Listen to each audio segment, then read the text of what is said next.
The Meeples and Miniatures podcast is sponsored by Two Fat Lardies and the generous donations of you, our listeners.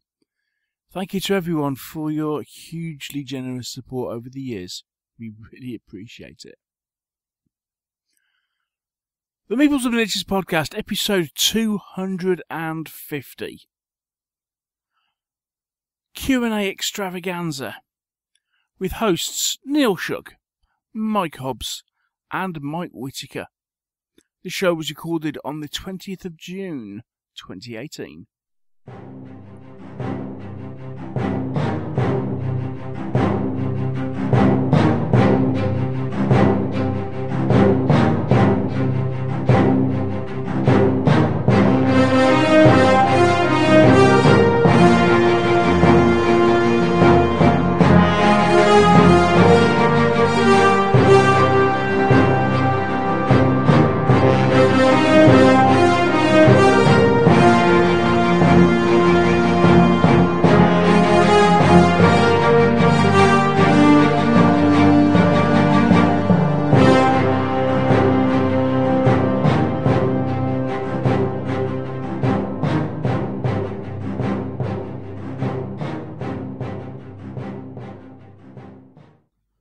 Welcome to a very special episode of the Meeples and Miniatures podcast. Because, hey, it's episode 250! Woo!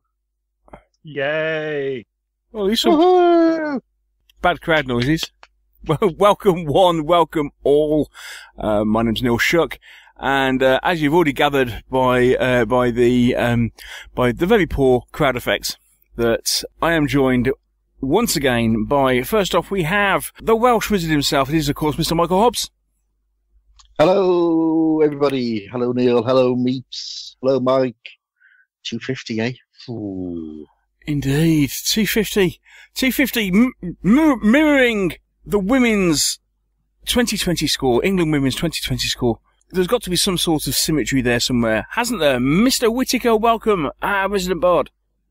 You mean that women's 2020 score you didn't know about until 5 minutes ago when I told you? That's the one. Yeah. And? Yeah. Cricket is just mad this week. Indeed. But let's talk about war games instead. Indeed. To anyone listening from Australia, we will just mention 481 once. Okay? Just the once. Moving on. Greetings, one and all. As I say, and welcome to, episode 250 of the Meeples and Miniatures podcast. Do you think we'll get to episode 481? Didn't we lose the last test in Australia? Massively. 5-0 or something. 4-0. 4-0 was it? Oh, yeah. Oh, hang on. That's. Hang on. Is that love? No. I think that must be Mr. Hughes ringing up to complain. Sorry, Neil. Anyway, so. Oh, good. Somebody else has answered the phone. Yes. Right. Okay. Yes, it's live, folks. It is live on this evening, where possible. Yes, you have been warned. I thought it'd be fun to do, as much as possible, a live recording on tonight's show, and boy, do we have a lot to get through this evening. We asked you for your questions, and you have supplied them to us in veritable droves.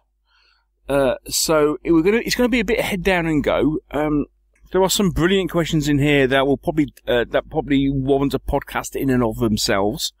And we might end up in a situation where somebody asks a question and the answer will be, well, yeah, we'll do that. And then we'll have to, have a complete different podcast episode just so we can answer the question in full. However. And we equally reserve the right that for some questions the answer will be yes, next.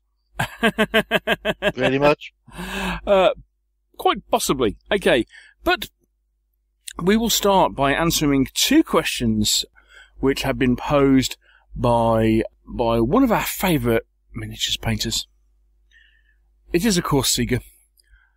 Good evening, sir. And he asks two very important questions on which I will start the show. The first is, which is the correct cake to be eating on this occasion? What do you reckon, guys? anything you can get your hands on. Pretty much, yeah. Welsh cake, I'd say, being patriotic. Seems entirely reasonable. I have some very, very nice peach dumplings sitting in the fridge for later. That's a bit posh, isn't it? Peach dumplings. Anne was feeling inventive. They're basically half peaches baked in flaky pastry with a brandy cream sauce. They are fabulous. Hang on. How can you describe a dumpling if it's in flaky pastry? Isn't that more of a tart? Possibly. I would hesitate to use that word anywhere near my wife. I might get slapped. Oh no, I was just thinking. As soon as you said dumpling, I was just envisaging, suet pastry, or suet. I am not privy to the fine details of the recipe. Okay, fair enough. Right, I just know they're really nice. I think I spied profiteroles in the fridge. Profiteroles are one of my favourites. It has to be said. So. But they're fridge. Yeah, something going off. However, you do have a teenager in the house, so they won't be there. They won't be there. They might be there when we finish. That's for sure. Well, quite. Yes. He might. He might have turned around and said, "Well, yes, that's my payment. That's my payment for cooking tea." Okay, and his next question, which we'll have to answer before we move on to the rest of the evening. But the next question was: so, how was OML 6? How's OML 6, guys? Really awesome. Good. Nice quiet curry. I wasn't. Well, it was down our end of the table. Said no one ever when Rich Clark was in the room. Yeah, singing in my ear. Badly. We were up at the erudite and sophisticated end. We were meant to be. Well, up to the point where Simon Walker had ideas. Yes. Well, what's the phrase? Look, what happens in Evesham stays in Evesham, right? Yeah. Yeah, but each of us ran games. I think a fun time was had by everybody. It was great. Really good. Awesome. Yeah, good games. I seem to remember Neil used you as a sort of mobile rules compendium. Well, I think everyone's learned by now that the last person you use is the author. Indeed. Indeed. Clarky by his own admission writes brilliant rules. Well, Clarky by everyone else's admission writes brilliant rules, and by his own admission can never remember which ones he's playing. Indeed.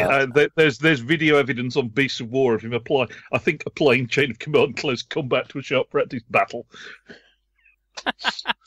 And such things. The problem is there are so many little subtleties that get changed between the various rules that all have very similar core mechanics.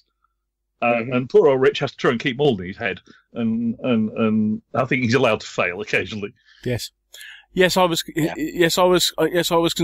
consulting as I deemed it, the fault of all ducks' knowledge, or at least one of them. Yeah, Mr. Hodge is actually probably a better font of all ducks' knowledge. Well, thank you, Mr. Whittaker, for your input. It did help on a couple of occasions. But yeah, we had a fantastic time. I was running, as people all know by now, I was running a Sengoku period variant on Duck Split, called Seven Spears.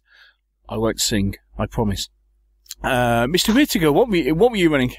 I was running 2 of the new raid scenarios for the Duck Split Compendium, one of which has been tested with me and Mr. Halls before, one of which has not, both of which went pretty well and provided me with some useful feedback for things that need to be changed slightly.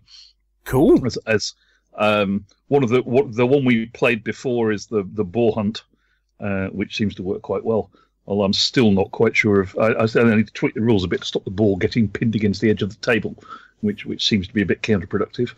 And then the tax collector, which is the Saxons going to raid the British King's tax collector for loot, which has one little problem that if, as the rules were written, if the British unit he's with routes off the table, he goes with them, and the Saxons can't win. So I've had to make the rules make him an even more panicky coward than he was. And if the British unit he's within loses its amphora, he runs away in a random direction. Nice. So that was quite productive. Lots of fun stuff. several of our listeners, including Ty Callahan-Jones, were to be seen participating. A good time was had by all, I hope. Indeed. And Hobbsy, you were seen sleeping at the keyboard, weren't you? I was slumped over the keyboard. Oh, sorry. Yes, so we did me and Jim both did the fancy game using some different rules and stuff, trying stuff out. But yeah, it was great. 4 great players. Just perfect day, really. I picked up a few tips and ideas and tweaks, but yeah. Yeah, it has to be said, people. Mr. Hobbs's Rohan army really is nice, much nicer up close than it is on photos. Did look kind of pretty. Blooming heck, mate! You did a fab job with them. They look really good. They are seriously good. Thank you very much. However, did you see Jim's? No, I ignored Jim's. No. I wanted to walk away without slitting my wrists. Yeah. So OML 6, it was good. So OML 7, any thoughts? Any immediate thoughts on what you're doing for OML 7, or is it far too early to decide? Far too early to even think about. I pretty much know what I'm bringing to OML 7. Mm-hmm. It's the 75th anniversary of D-Day, and as we will be tarting up Bloody Omaha for a couple of shows, I shall be bringing that along again. Oh, cool. Okay. I hadn't thought about that. Yes. Yes, and I know what Mr. Walker is bringing as well if his stupid idea comes to fruition. Uh-huh. From conversations at the dinner table, we were discussing we had a fairly serious, genuine discussion on the morale effects of trying to charge a bunch of formed troops with a bunch of with an unformed and motivated rabble. Spoilers. That actually comes into is a potential discussion to be had in answer to a question. So be careful what you say. We collected the advice of a serving copper who's been in Shield Wall. And that resulted in some very stupid ideas, including recreating the Trumpton riots using Dux Britanniarum. Oh, I like that. You did say Trumpton, didn't you? I did say Trumpton. Mm. Okay, that sounds. I think I'll just leave that there. Yeah, indeed. Yes. Cool. Yes, and I must admit, I was really pleased with the way that Seven Spears ran. I quite fancy next year running the sequel to the scenario I ran this at OML 6, and basically just run a pitch battle with a lot more troops on the table. So that's what I fancy doing next year. So cool. Yeah. So yes, an excellent time, and if you weren't there this year, hopefully there may be a couple of extra spaces. Possibly next year. We'll see what we can do. Although it was quite busy. Right. We need to get a shift on now, because if we spend that long on every question, it's going to be 3 a.m. Yeah. I refer the honourable gentleman to that. Who was the longest answer to each of those questions? That will probably be me. Let's get cracking. Right. Okay. In that case, then, right. Okay. What we'll do, we will. Tell you what. We'll take a quick break, and when we come back, we will get cracking with all these questions from you, our lovely, lovely listeners.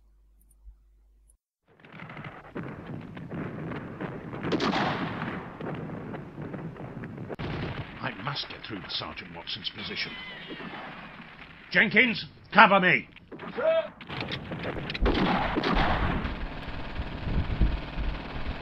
Whoa. Sergeant Watson, bring your men in. Withdraw! It's all right, sir. We're enjoying ourselves. What? Yes, sir. It's these here chain of command rules, sir. We're having great fun. Chain of command? That's right, sir. It's that challenging but fun blend of command and control. It gives me the freedom I want to fight the way I want to. Never had so much fun, sir. And we've cooked you some sausages. Can't be helped, sir. Me and the lads are staying put.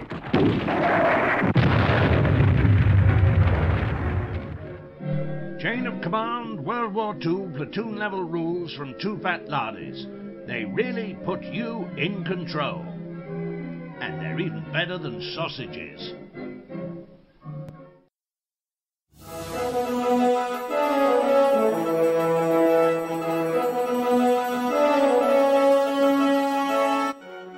And now it's time to hear from you, as we open up the Meeples and Miniatures mailbag.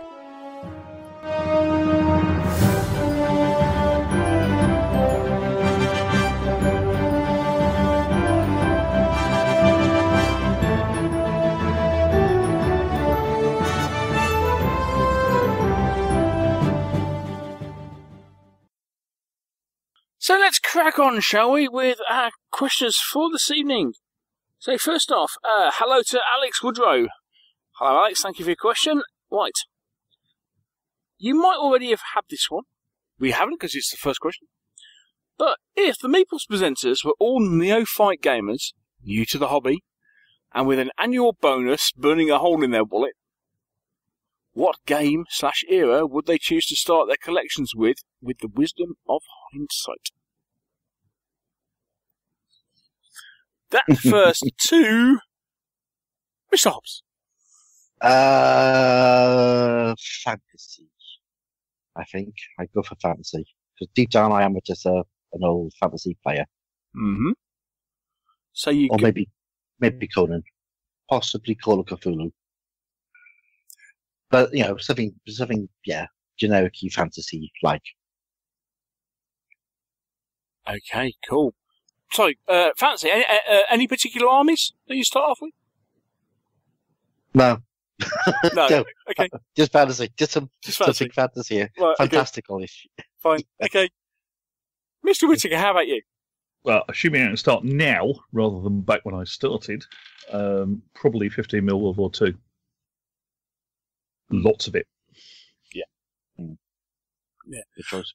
And me, actually, I would mirror Mr. Whittaker's answer. Yes, 50mm World War II would be where I would start. But yes, I'd like to do that now, as opposed to when I started, because when I started, 50mm World War II didn't really exist. But there we go. Okay, thank you, Alex. Probably not an amazing revelation, but you never know. Right, okay, onward. Okay, next question comes from Andrew Brown. And Andrew says, as a grumpy middle-aged gamer, 52, I have become somewhat annoyed by plastic sprues. They offer a multitude of choice, but you have to pay for all of that plastic. But a good amount of it goes to waste. Add to this the recent info started by Blue Planet, at least to me. Does the hobby need to do something? Say, A, make sure that as much of the bits of the sprue can be used, so less choice and more of the basic bits of the choice go on, or B, have the basic bits as another screw or pack. Any ideas? I try to make terrain and markers, but still have a growing bits box of plastic bits. So, are plastic sprues not full of useful stuff? Or destroying the planet. Yes. Oh, that's a tricky one, isn't it? I think just do it. with the best will in the world, I think complaining about having to pay for all of the plastic, given how cheap the plastic is compared to metal, is, hate to say it, but yeah, suck it up.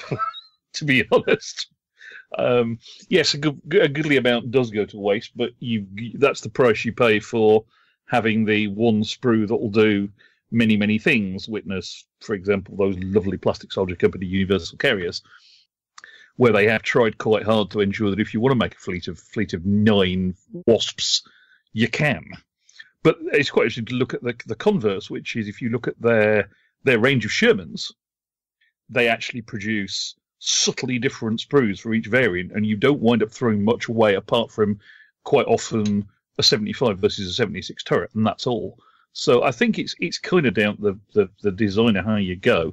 And I've seen PSC who are probably the representative example at the moment, do it both ways. Yeah, I mean, yeah, there is this argument that yes, even from a hobby point of view, we have to be careful of the planet. So there is an argument to say, well, simple argument is, which way do you want to jump? Do you want to look after the planet, or how much choice do you want? And pays your money, takes your choice. Either way round. Being brutally honest, I think it's a case of the only way that is going to change is that if we as a hobby decide to do something to change it. At the moment, the crazy thing is that actually, these miniatures have been produced because, funnily enough, there's been a huge demand in the hobby for it. And as a result, lots and lots of people are really happy and doing all sorts of characterful stuff, maybe without too much of a thought to the environmental cost behind it. Yeah. Interesting one for the future. Yeah, I do like the choice, and I like the fact that you can get one box and make multiple things out of it, which means that for shops, they only need to stock one box instead of having to stock several boxes, which, you can turn around and go, well, that means that the shops don't have to have so much stocking, so theoretically there should be less of that kit out there, if you see my logic. Yes. Yep. But I do think that it's not a problem. Plastic should be recycled. We have recycling here. Any plastic spoons I have go into the recycling bin. I was going to ask about that. Is the plastic that's used for sprues meltable and reusable? Pretty sure it is. I mean, mine goes into recycling. Well, that's not what I'm asking. What I'm asking, and if anyone from Grenada or PSC or anyone else is listening and wants to actually answer this question, is dead sprue plastic meltable and reusable for you? Is it in any way a worthwhile proposition? I'm pretty sure it is. I'm sure I've seen on the PSC box that everything is recyclable. I might be wrong though, but that's what we should do. There's a subtle distinction between recyclable and can we send it back to the manufacturers them to make more figures out of? But it wouldn't go back to the manufacturer. It'd go into recycling to go back to the council to recycle into other stuff. And you are missing my point. No, I'm not. You're not making your point properly.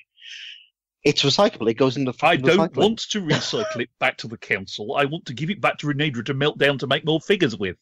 Well, stick it in an envelope and send it back to them. That's which daft, is why I want to.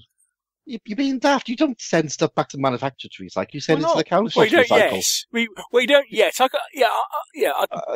take your point. Yeah, postage. What's the point? All that carbon footprint. Come to Hereward, put your sprues in the dead sprues box, and we'll ship them to Renadra at the end of the day. You're daft. Why not? Why is that daft? You send it to the council to recycle in bulk. You don't shove small amounts of stuff through the post and add the CO2 emissions and the carbon footprint. It's daft. That's why we have public recycling. Yeah, you're not getting the point. Moving on. Shall we? Shall we move on to the next question? We shall. Andy Oval. Hi, Andy. Asks, Andy. I've backed a Kickstarter for some reasonably priced 10 mil, all hail the guru, Imperial Romans. What other army should I get in 10 mil to fight against them? What would be fun? Neil. Well, reference the conversation that was being had on the on one particular table at the curry the other week. I mean, the classic is take a barbarian army, but fun, I would suggest doing something slightly different. And rather than use a classic barbarian army, I would go for, and the name has escaped me, horse archers. Parthians. Parthians, thank you. Parthians. Took the words out of my mouth. Yes. I would go for Parthians. Yes. Small amounts of infantry, loads of horse archers, maybe the odd camel. But yeah, some cataphracts. indeed, yes. And basically, that's a very different army to fight against than the classic Rome versus barbarian fight that you tend to get, whether they're Gauls or Germans or Huns or what have you. Yes. Especially since it was never guaranteed, especially with the against the Parthians, that the Romans would win. But there we go. That's my thought. I'd go the same, Parthians. Yeah, because I think you probably know more about this, Mike, because you played them. But didn't the Parthians did actually win against the Romans, didn't they, at first? Oh yeah. Oh yeah. Against what's the emperor? So, was it Aurelius in his early campaigns? Blanking on it for the moment. Yeah. But yeah. Fundamentally, the first couple of times they ran into the Parthians, it was not pretty. Mm. No. But having said that, I bet you Andy's done all his stuff in Western kit rather than Eastern kit. So, not that it matters. He's 10 mil! Because it not that it matters a huge amount. I can't see the difference. So there we go. Mr. Whittaker? Right. Mr. Yeah, Whittaker, would Parthians. you... Parthians. Yeah. Okay. Parthians, move on. Yeah. There we go. Yeah. Cool. Okay, Andy, hope that answers your question. Right, the next question, which is from Dave Matheson, and actually also is a rollover from Snowcat, from Paul. He asked this on one of the Patreon shows, and I said, we'll answer this on a main show, and I hadn't got around to it yet. So, what has been the best experience you've had in the wargaming hobby? I'm going to be really corporate and say during the podcast and meeting all the people who listen to it. But it is actually true. I really enjoy the podcast, and I really enjoy meeting all the people who listen to it. You're listening to it. Yeah. Yeah, I'm with Hobbsy on that one. My God, me and Mike have agreed on something. The stars have aligned. Yeah. Okay. I'll take it in two ways. Right. The best kind of thing I've done with kind of gaming experience, to be fair, and it's difficult to pick one out, but certainly the Market Larden get-togethers have been absolutely brilliant, just from an entire gaming point of view. And again, it's as much the social aspect, and especially meeting up with the same people each year. That especially where, like, if you're like with me, for example, I normally own a game with half a dozen people. So getting to meet up with on a much bigger social occasion has been brilliant. And thanks so much to Aid, and I know he has a posse of helpers, but thank you to Aid for organising that. Other than that, it has been working in the media, not just with the podcast, but also the opportunities I've had to work for Hemi Hyde with battle games and miniature war games, and getting that opportunity to get to know loads of people, in the industry, and also you listeners. That is a privilege, and has been brilliant. And so that's why we're still doing it, because it has been absolutely fantastic. Yeah, I think that answers that one. Cool. Next. Okay, next one again from David. What has been your worst experience, Mr. Whittaker? I think I'd have to go with a number of tournament web games when it was clear that nobody was playing it for fun. Yeah. End of, I imagine that. think. Yeah. A lot of people with mini-maxed armies and a win-at-all-costs approach. Just not my idea of fun at all. Mr. Shook. Yeah, I think mine is also a tournament, and is actually the very first tournament. I think it's the very first tournament I ever entered, and it was a Necromunda tournament. Would you believe? Having a stand-up argument with a a bloke in the middle of the afternoon, and it ended up getting oh crikey, who was the editor of White Dwarf at the time? Oh crikey, he's now at Warlord. I can see his face. Paul Sawyer. Paul Sawyer ended up adjudicating it, which was but there's a guy who was arguing the toss with me over the fact that because it says in the rules that if your model is flat against a wall, and so you're kind of hiding flat against the wall, he can't be seen. I said, yeah, there's only one slight problem. What's that? It says, I'm in front of the wall, you're in plain sight. That's not what it says. Rules, that sort of tournament rules there. And that, at that point, it was that was kind of, I don't really fancy this. So, mine was probably going into a war games club when I was 15, and being laughed out of there because we wanted to play fantasy. And that's where my dislike for Gron started. Oh yes, I do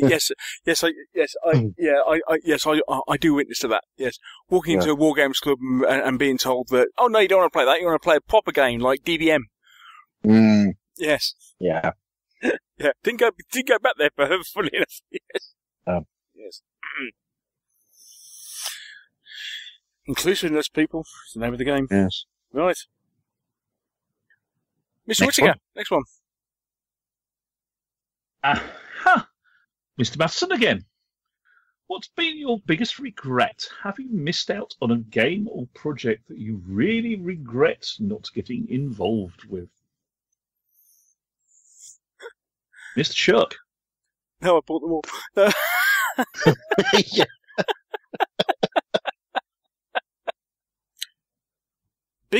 Funny enough, actually, this relates to biggest regret is not actually getting involved with something, not getting involved with something, but actually then subsequently selling something.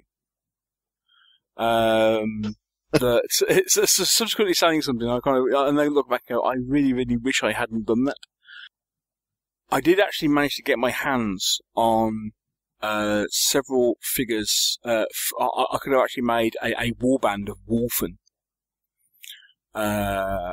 from the French company that recently did Kickstarter to put it all back together for Confrontation. I'm sure you're yelling out to your podcast device of choice, telling me what the answer is. But yeah, basically, I sold these miniatures, having collected them, and the company then went south, and so there was no way of getting hold of them again. And I sold them because I was thinking I would never be good enough a painter to do them any justice. So what's the point? Foolish person. Whoopsie. Ooh. I've been trying to think of something all day about this one. And I really can't think of anything. I think the only thing that I sort of missed out on, which I did enjoy at the time, was AT-43 when that came out. So I bought the starter set. Oh, yeah. It was quite a nice little game. Yeah, and I sort of thought, oh, that'd be really nice. And they had some lovely models and stuff, and I always sort of put off buying into it, and then they went bust. So it's the same company. It is the same company, yeah. Which company is it? Can you remember? It's no, I can't remember the names. Oh, I'll look it up. Right. Yeah, but that's about it. I mean, like Neil, I've kind of bought everything that I wanted to buy. And I haven't really sold much. How about you, Mr. Whittaker? That's a good question, actually. I'm not sure. I'm pretty much the only period I don't play to any degree is ACW. And I must admit, I'd like to get involved in that. But finding opponents around here, it's kind of hard. A lot of people play it regularly. On a more sort of broadening it out a bit, I'm regret not getting in on the Gloomhaven Kickstarter, because that sounds like it's right up my street as a board game. Hmm. It's another dungeon. It's another fantasy dungeon crawl. I love them. Never have too many. Never have to. Particularly, it's a legacy style one, so it actually has story and stuff, which is quite cool. So yes, that's probably on the list. Next. One more question, chaps, and we've beaten our record for episode 150. Really? Did we only do 7 quick? Yeah, we talked more though. Were we that bad? Were we really that bad? Probably. Oh, dear me. Right. Oh, good grief. Don't you just hate it when you such a wolf in miniature? Good grief. Dear me. Sorry. Okay, so... Use the Force, Neil. Right, okay, so we now have... from listener, right, I've only got your WordPress username here, which is Earlier Fool, which I quite like. Right, if you were to total up all the miniatures you own and all the miniatures you play with or paint, what is your actual cost per miniature with which you are actually play or hobby? How much is the continued development of a backlog driving up the cost of your actual games played or actual hobby activity? What a horrendous question. What were you thinking? Mr. Hobbs. I refuse to answer that question on the grounds that my wife might hear me. Plus, I can't do quantum maths. And I'm not going to sit here and count every miniature. It's not quantum, mate. It's close to black hole maths. It is, isn't it? It goes beyond. As soon as the physicists come up with a decent equation to sort that one out. Well, actually, no, it's not that hard. It's what percentage of your figures are painted, and you know, it's the unpainted cost of a figure. So, what's your actual cost then? Well, it isn't just paint. Remember, he's asking per miniature, not your total collection. Yeah, cost per miniature. Yeah, but it's cost per miniature with games that you actually play, not painted. You actually play. Yeah. At the moment, that's dirt cheap because half of what I play is Gaslands, and I nicked them out of James's car toy box. Yeah, but hang on a second. But that relates to the rest of your entire miniatures collection, and you're playing with 7 Matchbox cars. 2, 1 actually this 2. week. Okay, okay. So that Matchbox car has just cost you several £100. So, no, actually, technically, given it cost me nothing, my actual cost per miniature is infinite.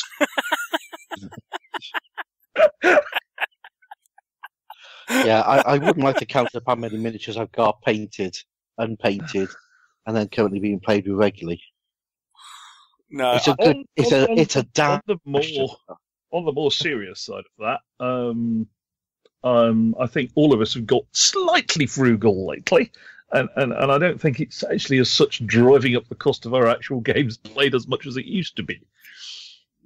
Sure. Yeah, I think there is an issue, and I mean, I would agree with the other two. I mean, you know, admittedly, one of the 7 tasks of Shook this year, thank you to John, was to actually kind of get a grip and some sort of handle on my miniatures collection, which is a scary thought in and of itself.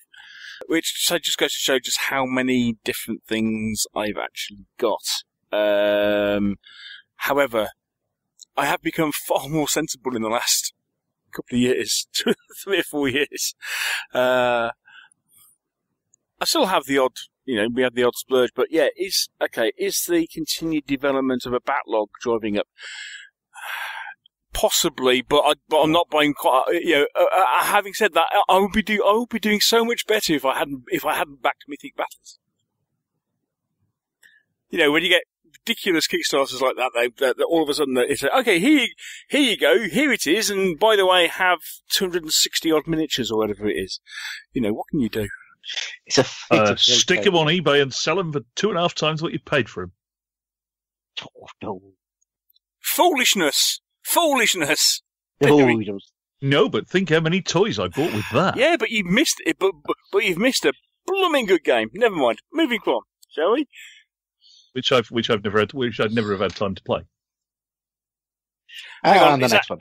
Yeah, have we all answered that one? No. Yes. Yeah. Yeah, we have. Yeah, we all answered it by not giving an answer. Yeah. Okay, and to answer our previous question, those miniatures that we could not remember who was made, they are Rackham. Rackham. Rackham. Of course they are. How could we forget Rackham? Yeah. Go and edit that back in. It'll Indeed. make us look good. Okay. Next question, Mr. Hobbs. Okay. Question 8 from all-round good guy and friend of the world, Fraser. Have you ever thought about getting a 28mm figure commissioned? If so, what would it be and why? Mr. Whittaker. Good one.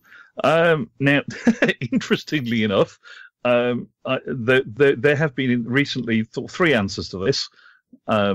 In that I've been seriously thinking about. There's a couple of characters in the Dux Britanniarum campaign that Andy and I are running that would be really nice to have sculpted. Annie has preempted two of them by producing some very nice female archers and the very nice sculpt of Cartimandua, which in Roman armour, which do for two possible appearances of Lavinia from that campaign. But I'd love someone to do a proper Leofric the Drunkard, rather than my somewhat customised up job from a I think it's a gripping beast figure with a Wargames Factory horn in his hand. So if anybody fancies doing a Saxon warlord trying to swing a sword with one hand while keeping a bottle of mead going in the other, I'm game for it. Mm-hmm. Mr. Chuck. The answer is obviously it has to be a dwarf. The reason, okay, when I started role-playing, the second character I ever rolled was a dwarf. The first was a human fighter, who didn't last very long. Mainly because, did it ever happen to you that when you missed a role-playing session, you came back and your character had died? No. Oh, okay. No, you clearly just had rubbish GMs. Yeah. No. I just had rubbish party members who just who had a tendency to. There was kind of an unwritten rule in our campaign that if you missed the session, indignities could be heaped onto your character, but you would still get them back for the next one. Right. Okay. Anyway, so the second character I had was a dwarf, and there was a miniature of the dwarf which was absolutely superb. Now you may not. Okay, it was a Relparther dwarven adventurer. He wasn't wearing much armor. He was kitted out in a hood, and he might have had a backpack and stuff. And he was swinging a battle axe behind his head, but the battle axe was flat. So so if he just came round in like a baseball. In like a baseball hit, it would hit edge first. One of my favourite miniatures of all time. Unfortunately, it wasn't mine. It was a mate's, and then since then it had that particular model sculpt has gone into obscurity. I really don't think you can get hold of it anymore. So if I was to commission one. And, we have talked about, potentially getting, in the past we talked about, getting kind of commissions of figures that were kind of very loosely caricaturish. I'd have one of me as a dwarf in that pose. Because it was still one of my all-time favourite miniatures. Okay. A dwarf then. A dwarf. A dwarf. I would have to get two, I'm afraid. That would be caricatures of myself and a deacon as hobbits. But I would insist that my figure would be slightly taller. Brilliant. The definitive answer, enough said. Yeah. Okay. And the next. Oh, we're back to plastics.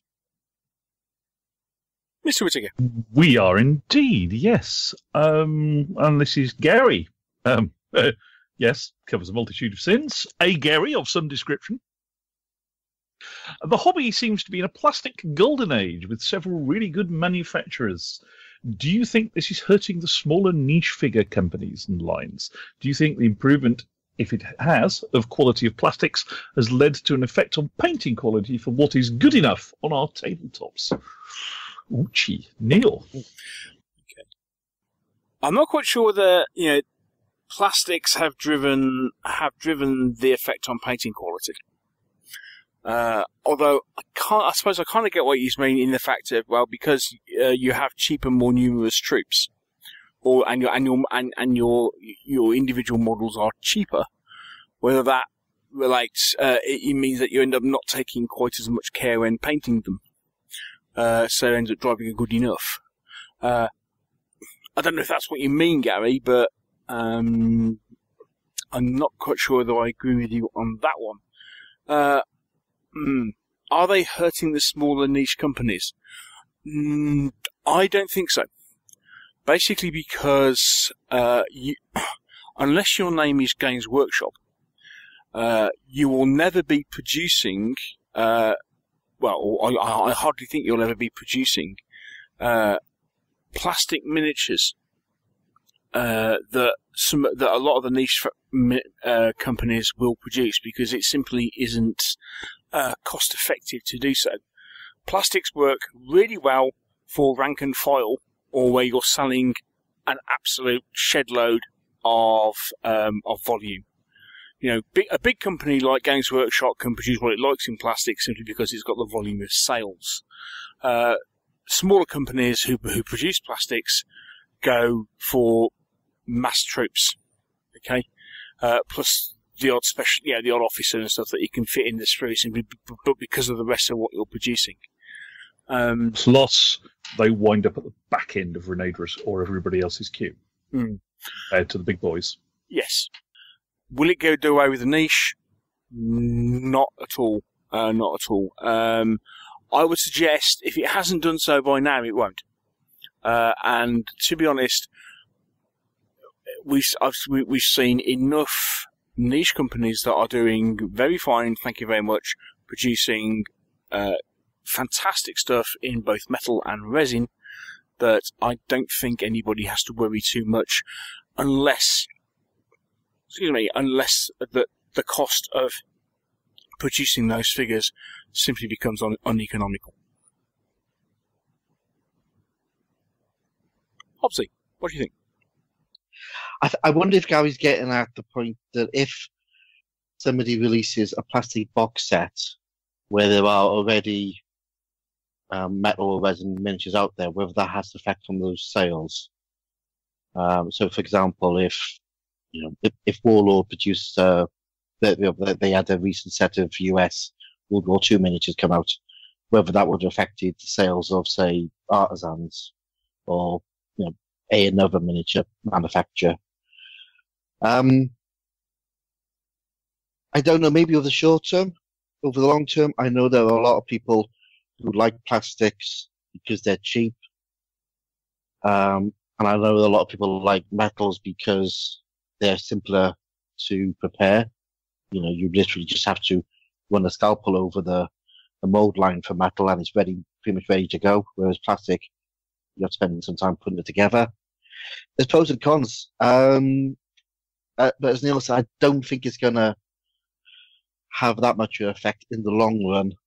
I don't think we've seen any smaller manufacturers going out of business. And in fact, we're seeing a lot more metal ranges coming out. So, and for painting, no, I'm not sure what you mean by painting, Gary. Really don't.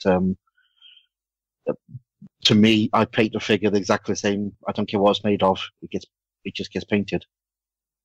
But I don't know whether other people just slap paint on because it's plastic and it's cheap and cheerful. So yeah, I'm not really sure. I was wondering if, in fact, the inverse is true, in that because plastic sculpts are becoming better detailed, they become easier to paint well. Hmm. And I think there's a certain degree of that in it. Certainly, some of the more recent stuff that's come out in plastic, even in 15 actually, is a lot easier to get shadow and highlight detail in with inks than it ever was. If you look at some of the older, say, for example, the very first batches of various people's plastic infantry, and compare those with the latest round of stuff from Flames of War, that getting detail and ink wash in those is much better. And to be honest, I think there's such a huge divide between people who prefer plastics for money and sheer volume, and the fact that there are some things that you'll never see in plastic, precisely because they are niche, or because you'll only ever want one of them. That's going to ensure that the resin, metal, and probably further on down the line 3D printed stuff is going to stick around, because nobody is going to want. You're going to have to get quite a way down the list of things you want to make in plastic before you can start, say, building Churchill NA-75s for the 170 that existed for the Italian and desert campaigns, compared to other things you might make in plastic. So I don't think it's going to. But people are still going to want enough of those that it's going to keep the niche figure makers in line, I think. That's me. Cool. Right, next question. Again from Gary. Right. How important is the quality of terrain to a good game? Stops. I think it's vital for the look. I don't think it's important for gameplay. There we go. Short and sweet. Yeah. Yeah, pretty much. Although I'd possibly add to that, define good. If you want to attract people to a show game, the better terrain, the better. If what you're interested in is the gameplay, and you're the kind of player who can divest yourself of needing for it to look pretty and to concentrate on the strategy and tactics, then I think less so. Yes. I think terrain, it helps for terrain to be functional. So, you're not playing around just a box as a building or a pile of books as a hill. However, it depends how much you want. Never stopped H.G. Wells. But it just depends how much you want to suspend your disbelief. However, although whereas terrain does not make an average game good, in the same way, a good game is enhanced by good terrain. I remember the first time we played Chain of Command on a terrain table of stuff that we had all made and put together, and that was a particularly satisfying experience. Yeah. Oh, it's me next, is it? Okay, again, last one from Gary. Right, we're halfway through 2018. Have there been any real surprises so far in the M&M universe? That's a good one. What do we mean by the M&M universe here, chaps? Oh, it's our view of the hobby. Yes. I've got a war game shop in the bottom of my garden. Sorry, I have a war games warehouse in the bottom of my garden. That would count as a surprise. Okay, yeah, that's probably good. Oh, it was sort of planned towards the end of 2017, so less so, but it is all done, and PE2 Collectibles are happily packing and shipping miniatures out of my workshop, and Ruben is very happy, and I'm very happy. So it was kind of a surprise in some ways. Mine has been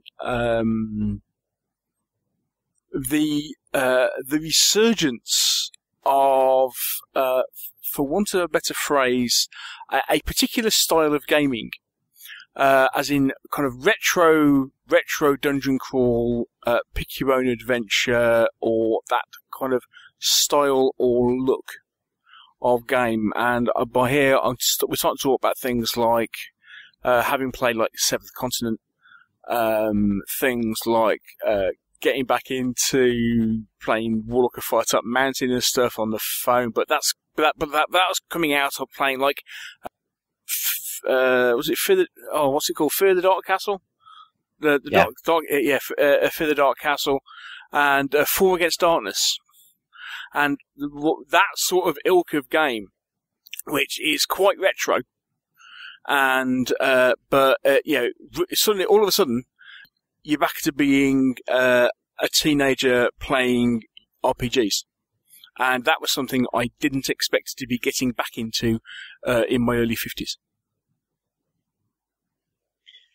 Yes, similar to me, actually. I've been getting a lot more interested in role-playing, and I think that's has been the continuation of a journey that I started in 2017 with playing sort of dungeon crawly games and fantasy games. So I am blaming you completely for this, Mr. Whitaker, because you mentioned Dungeon Saga back in the day. And Mantic still haven't paid me any commission for that. Yes.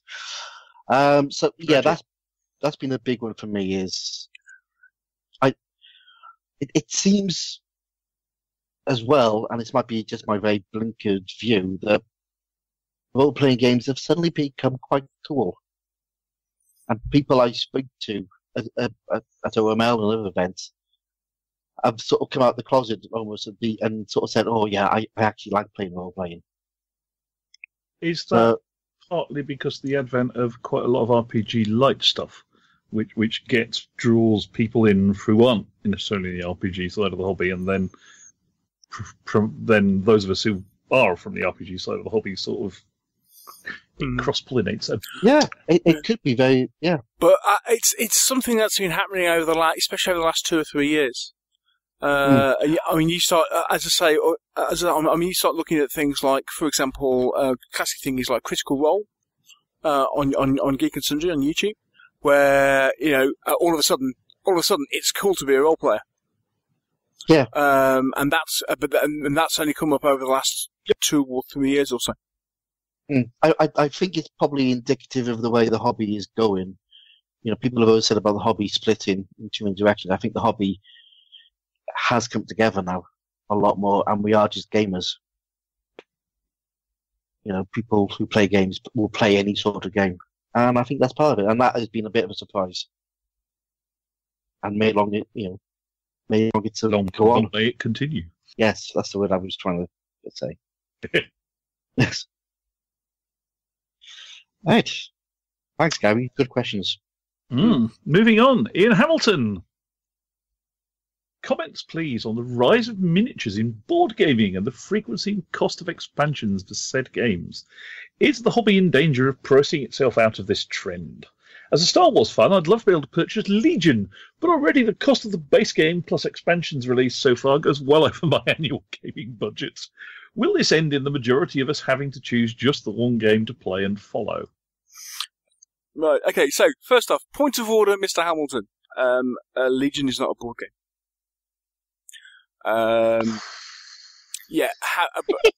But it's a miniatures game, and so actually, and to be honest, put Legion against 40k, and 40k still outstrips it price-wise. Whether that's a valid comparison or not, I don't know, but hey-ho, somebody has to pay for the Star Wars license, which we know is not going to be cheap. Disney want their pound of flesh. However, right, but basically, okay, yes, it is interesting to see just how many, what would have previously been been games that would have had wooden meeples. Hence the name of this game, where this game all come from. Games that would have had wooden playing pieces, whether they're meeples or just, wooden blocks, wooden cubes. Due to the rise and the cost effectiveness of manufacturing your games in China, are now getting plastic miniatures. Some would argue that games that now have plastic miniatures that don't need plastic miniatures, but they feel that they have to have them simply because everybody else is doing it. And I think those sorts of games perhaps end up costing more than they would otherwise if they were just had wooden playing pieces. However, it does appear to be the way the industry is going. Let's face it, when the market is as big as it is, you need something to make your game stand out. And actually, I would argue it is as much to do, not with miniatures, but especially with board games. It's not half as much to do with miniatures as it is also to do with artwork and cardboard and cards. Because that stuff is not cheap to produce. I think people sometimes fixate on miniatures and say, "Oh, the price of the price of miniatures is driving up gaming." I think the issue is people these days want their games to jump out. They want their games to look good, and to be honest, you need to in a more and more competitive market. You look at a game like Gloom of Kilforth, for example. And which is a card fantasy adventure game. Okay, that has several hundred cards in, each of which has most of those cards have unique pieces of artwork on them. That is not cheap to do, but that is the way the companies will stand out and get their games bought by people, because they'll suddenly go, "Oh my word, have you seen that game? It's gorgeous." And I think that is as much to do with artwork as it is to do with, "Oh my word, have you seen how many miniatures you get in that game?" Which, at the same time, a lot of us are guilty of doing, and going, "Oh my word, just look at it." Is it going to price everybody out of the hobby? I would say not, simply because companies cannot afford to do that. Because otherwise, they will go to the wall. What do you think, Miss Hobbs? Yes, to your point. I think when Ian says, will it end in the majority of us having to choose just one game to play and follow? I think that might be the case for some people. I don't know if it'll be the majority, though. It does come down to economics, though, doesn't it? Let's be honest. If products are deemed to be overpriced, then they're not going to sell. But if people can understand the pricing and they see it as being fair pricing, then they'll probably sell out. The manufacturers need to make a profit. They need to cover their costs. If something doesn't sell well, those games will probably get stopped by the manufacturers. But it's a difficult one. I do know what you're saying, Ian, about you do get board games in and you get lots and lots of expansions. If it's a game that you play a lot, and that's the only game you can afford to buy, then I would say that's a good purchase. It's when you buy a game that you really don't really like. I think that's where the problem goes. So yes, or a game that suddenly goes, "Oh, doesn't look like that's going to happen anymore." But yeah, at the end of the day, we're all butterflies, and I think we all buy to our budgets, and we all try and spread our wings over as many different products as possible. I don't know many players who just play one game anymore, but there are people out there who do. So pick wisely if you've got a limited budget. To be fair, I think our white middle class software engineering privilege, software and developer privilege is showing here, because you work out what base game plus expansions for Legion is concerned. That's well under my annual gaming budget. I just choose not to spend it on that. I certainly am, and I suspect you two are as well. We are quite lucky in the amount of disposable income we have to spend on hobby. I don't think we're necessarily representative of the entire hobby. Oh, very true. Very true. And were I to spend the amount of money my wife thinks I should be spending on war games, I would be choosing probably one or two board games in one period. Mm. So yeah, Not that clear cut. No, I mean, let's face it. Though we rib him about it ceaselessly, Mr. Luff does have a point about when it comes down to things like, well, how many games can you possibly play? And actually, perhaps sometimes we may be better off owning fewer games but playing them more often.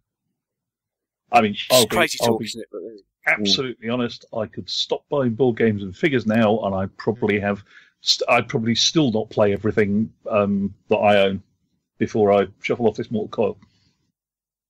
Yeah, and it is one of the things that drives the industry. There are three hobbies. There is buying shit, painting shit, and playing shit. If you pardon my language.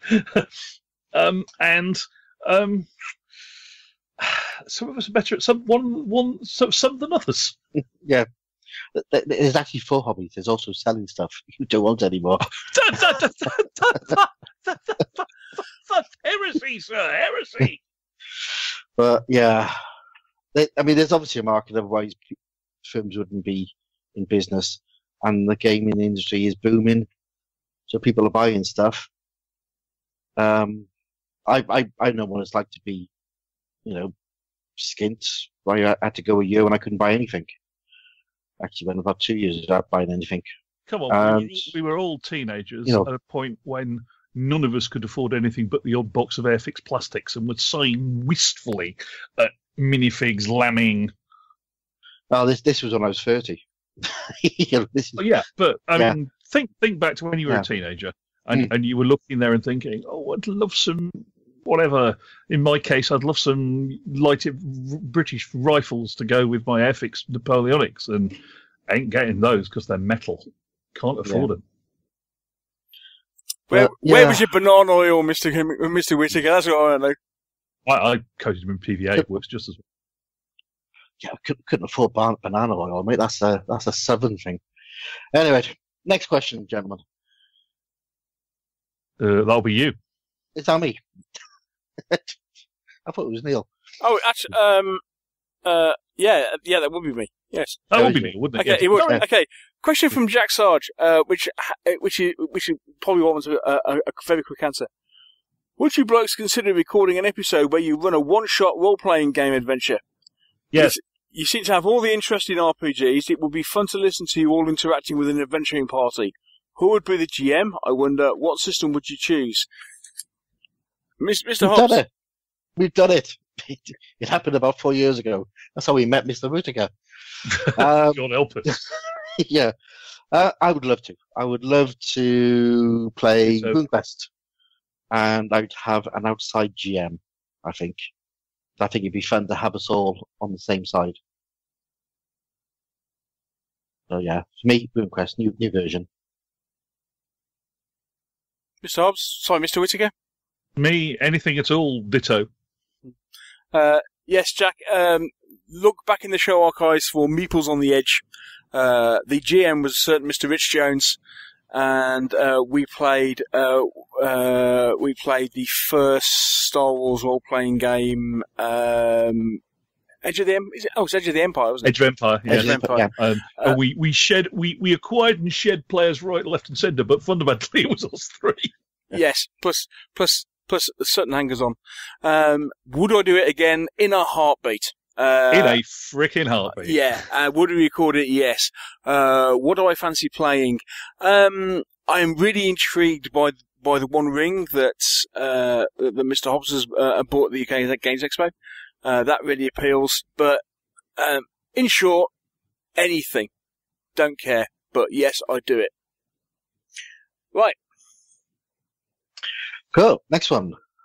Okay, these next series of questions are from John. Right. The app-driven Mansions of Madness seems to have caught on. Do you think that app-driven gaming will continue to expand? And will it enter the historical gaming? Ooh, good question. I think I've got a record of saying before that the entire issue with app-driven games is that they're only as good as the back-end servers that drive them. unless you're going to enshrine your entire game in the app.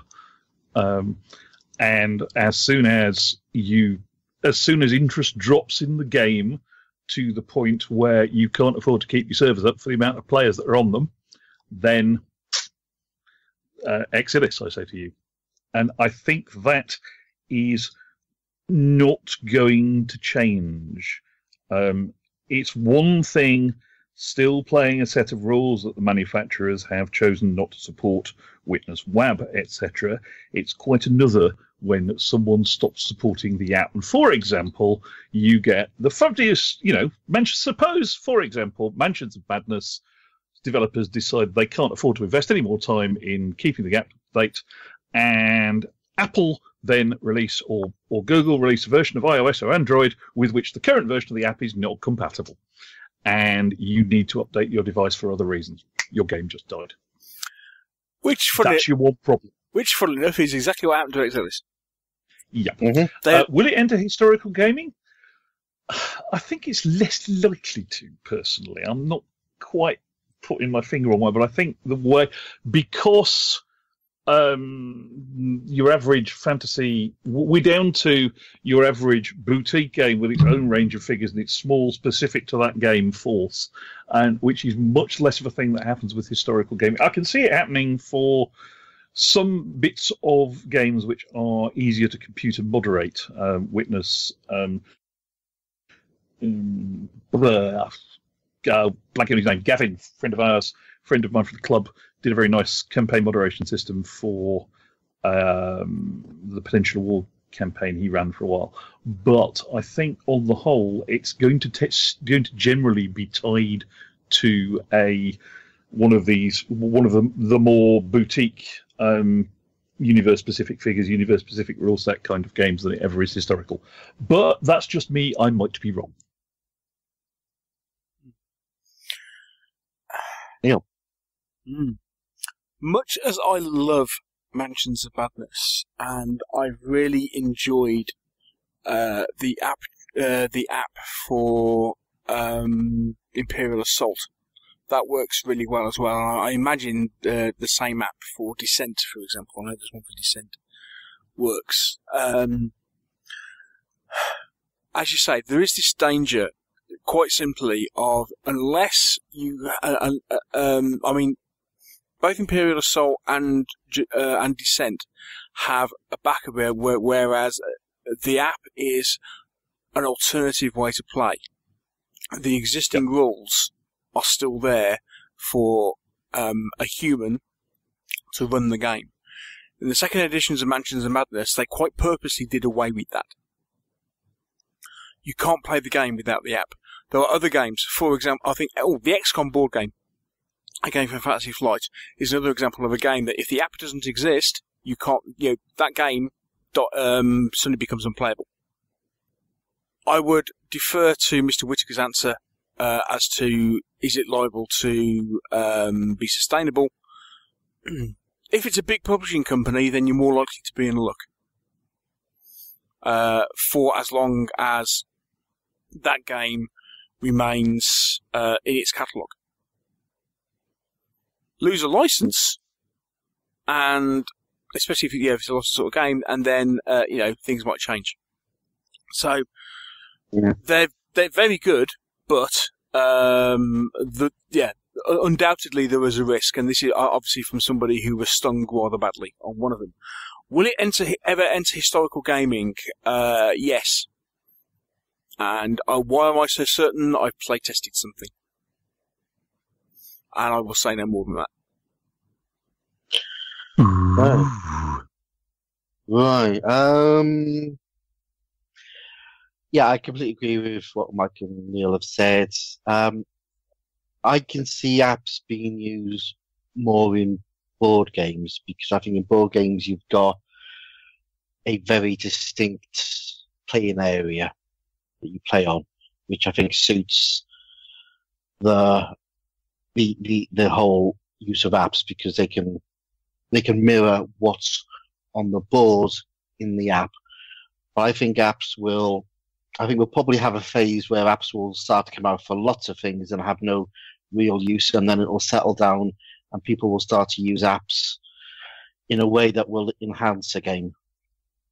And I think then it'll be very useful. So, I mean, we can already see that, I think, with what they're doing with X-Wing version 2, where they're using apps to drive the army creation for a game. Yeah.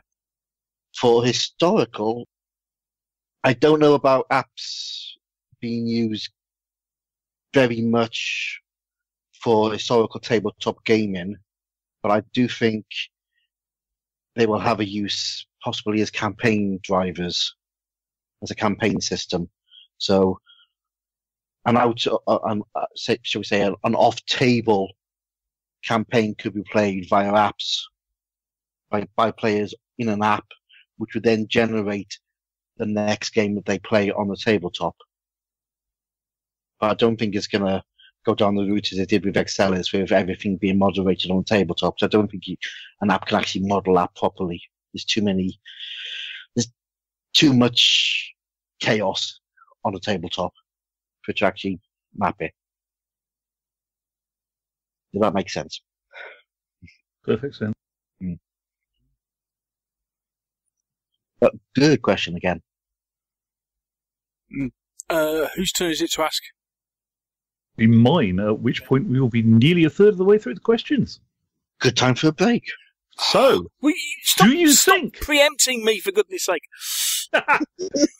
Do you think? This is another question from John. There has been greater innovation in board games, CCG, and hybrid games over recent years compared to miniature games. Not that there hasn't been innovation in miniature games, but there seems to have been more in the other formats.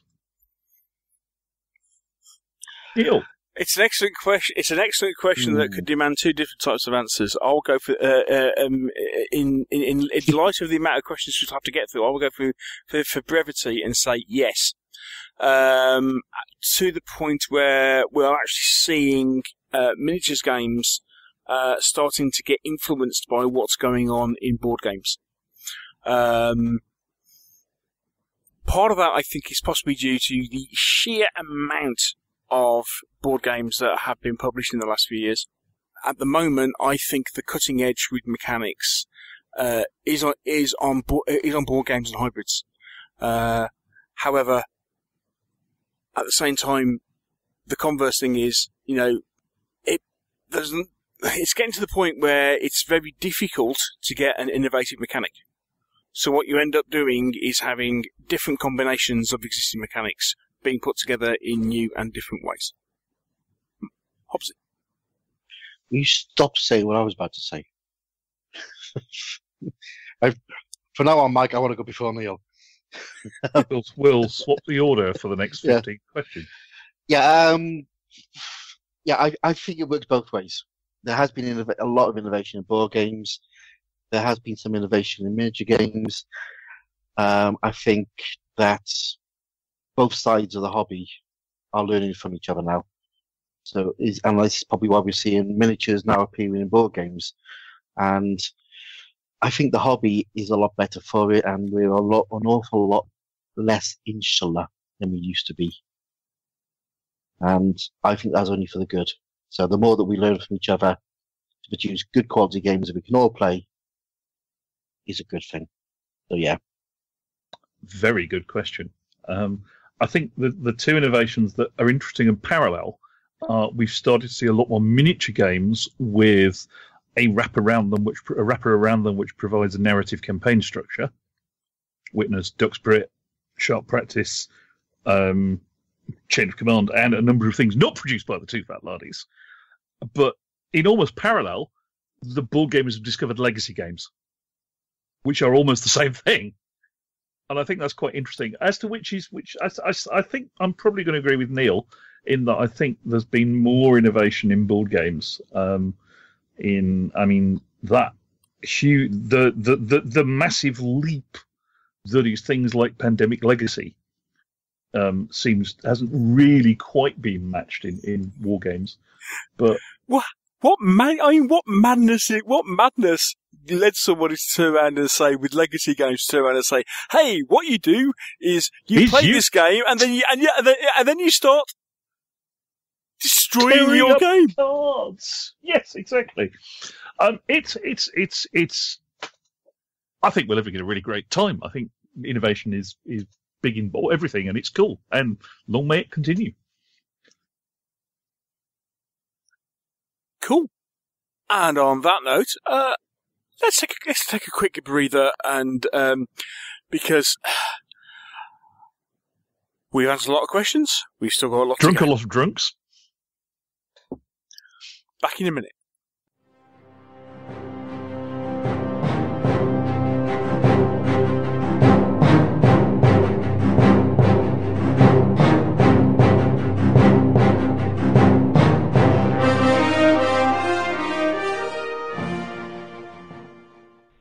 Hello, Neil, Mike, and Mike. This is John Yingling in America. I want to tell you that 250 episodes is a tremendous accomplishment. And on behalf of gamers everywhere, we thank you for all the effort that you put into these shows. If I was to ask one question to your group, it would be, is there one piece of technology that has come along recently, we'll say within the span of your show, that has surprised you the way it has taken off and how it has changed the hobby? I look at 3D printing, I look at the desktop publishing that we have, which is significantly older, obviously. But there's just so much out there and that gamers now have access to. And I'd like to have your take on what really has surprised you. Thank you very much, and I look forward to this show and many more. Bye. Welcome back, and there you heard our one and only voicemail message. Yeah, you let us down, folks. We wanted lots and lots of people phoning up and saying we're great, and we had just the one. Thank you, John. Thank you, John. Thank you for taking the time. You see, the technology works. It's there. It works. Yeah, but the rest of you, stand up, go and stand in the corner, and think about what you've done. You should be thoroughly ashamed of yourselves. Yeah, you've hurt Neil. But most important, you've hurt yourselves. Yeah. Okay, so time to answer John's question. Mr. Hobbs, what do you think? One piece of tech or innovation has come along, it's changed the hobby. Printing on cloth and neoprene. Gaming mats that you can now buy for a relatively small amount of money. I think that, for me, that has been a massive game changer. Because it used to be, I had a grass mat and that was it. Now I've got loads of mats of all different types. And it's the technology that's done it, those new fancy printers. Yeah, that's it. Mr. Whittaker. I'm not going to say what you think I'm going to say. Go on. I'm going to lose a fiver. Laser cut MDF. Oh, you swine.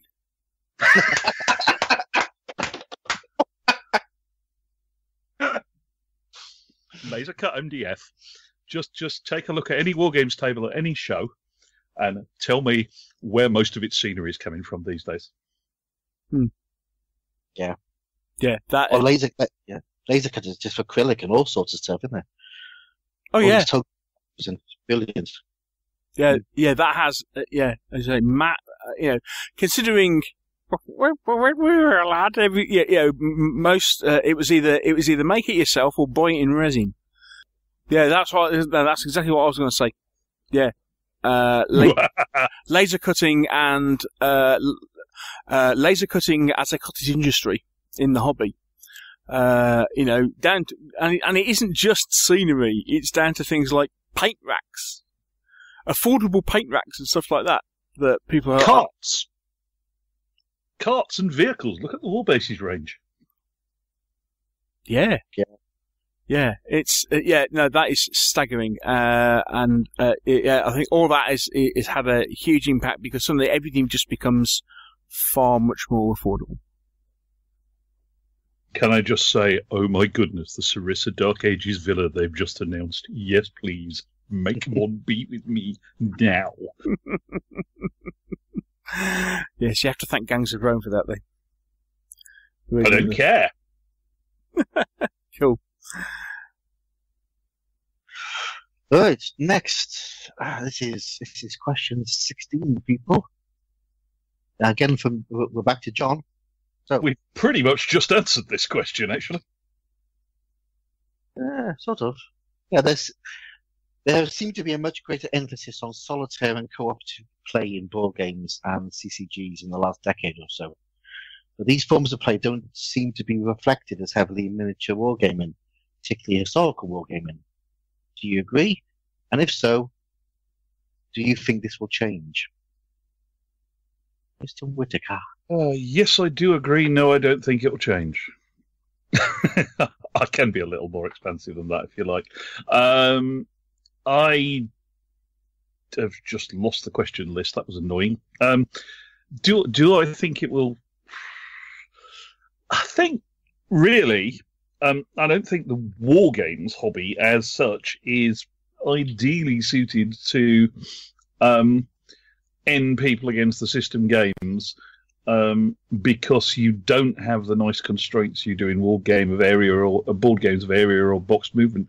I mean, I suspect you could magic up something for the likes of To the Strongest if you wanted, but I think in general, I think war games is historically, and probably always going to be something of a head-to-head hobby. Mr. Whittaker, have you never heard of 2-hour war games? How long have they been going? Sake. Good grief.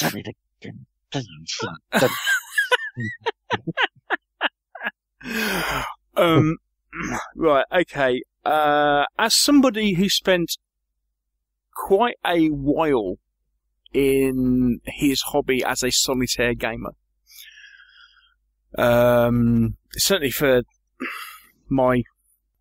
the middle part of my hobby years, I think... Who's just fallen off the chair? What was that? Not me. I don't think there is as much call for cooperative play, or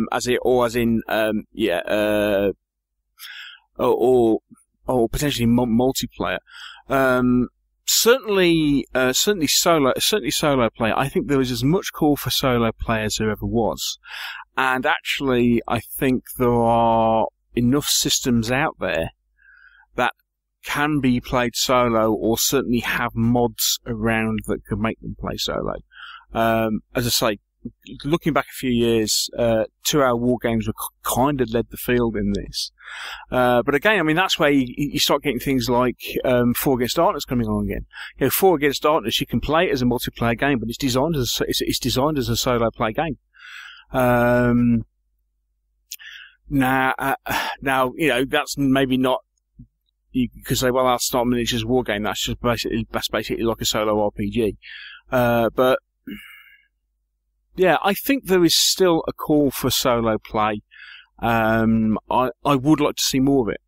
I think from that side of things, board games and hybrid games certainly have the jump on miniatures games and are more easily accessible.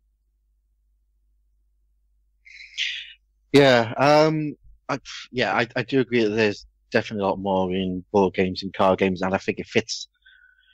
You can design a narrative around a board game to have co-op games quite easily. In tabletop war games, I think it's a lot more difficult because you just have either randomized or programmed movement from your opponent.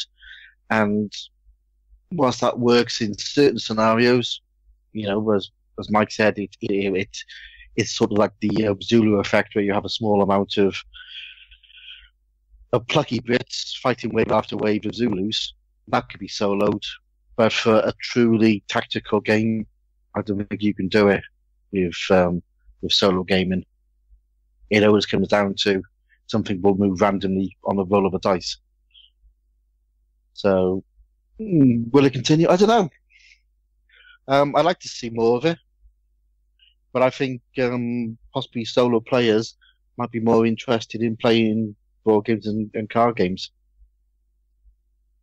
Or I might be completely talking out my bum. There you go. Mr. Whittaker, you've not answered the question. Yes. Yes, I have. I was the first person to answer the You was question. first. Yes, you was. Sorry. Okay, edit point. Right. You don't get to edit out your mistakes. Another question from John, then.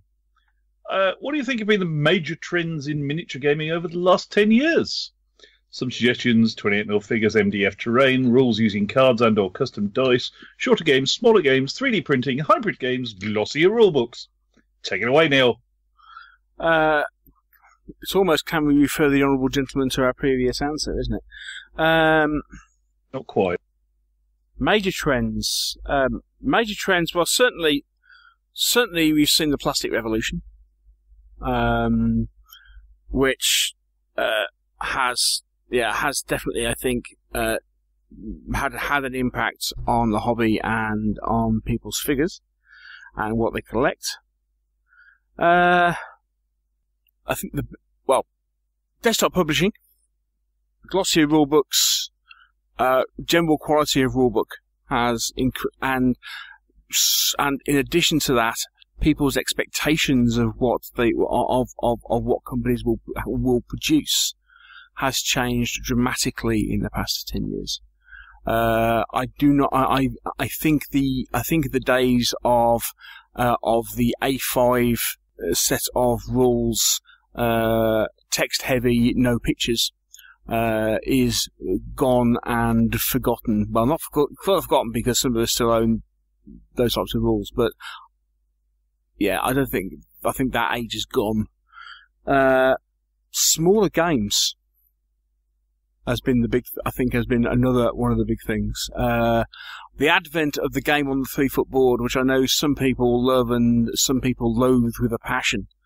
But the advent of gaming miniatures games on a 3-foot square table and skirmish games and all that involves, that seems to have taken off massively recently. And again, some of that boils down to things like, we've already talked about, things like available time, available budget, and these smaller boutique games, for want of a better phrase, that we talked about before, tend to cater more towards that. Not everybody can afford, not everybody has access to a 6x4 table, not everybody has access to the funds to put figures and terrain on that side of the table. Smaller games becomes an immediate market for you. Right, for me, major trends. Higher quality manufacturing, definitely.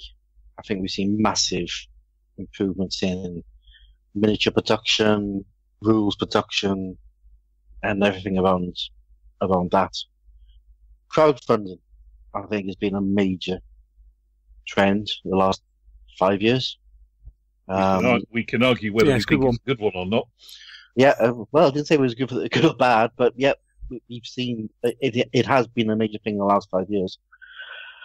As you mentioned before, more openness to try different mechanics, more kitchen table games, as Neil said.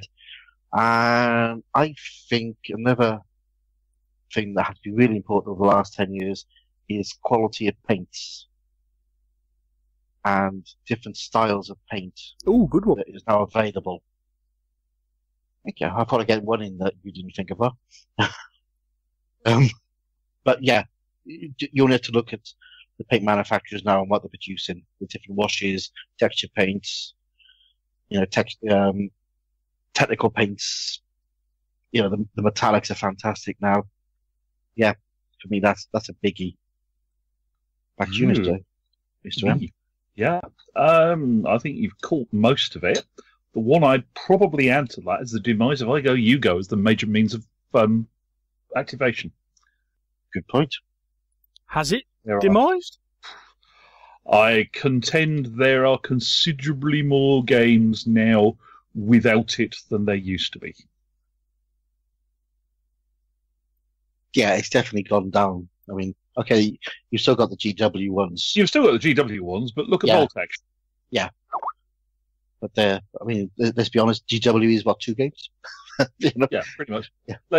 I think I Go You Go is and other the change away from I Go You Go and other expressions of things like friction seem to be happening more than they did. Other than that, I think you covered most of it. Army Painter,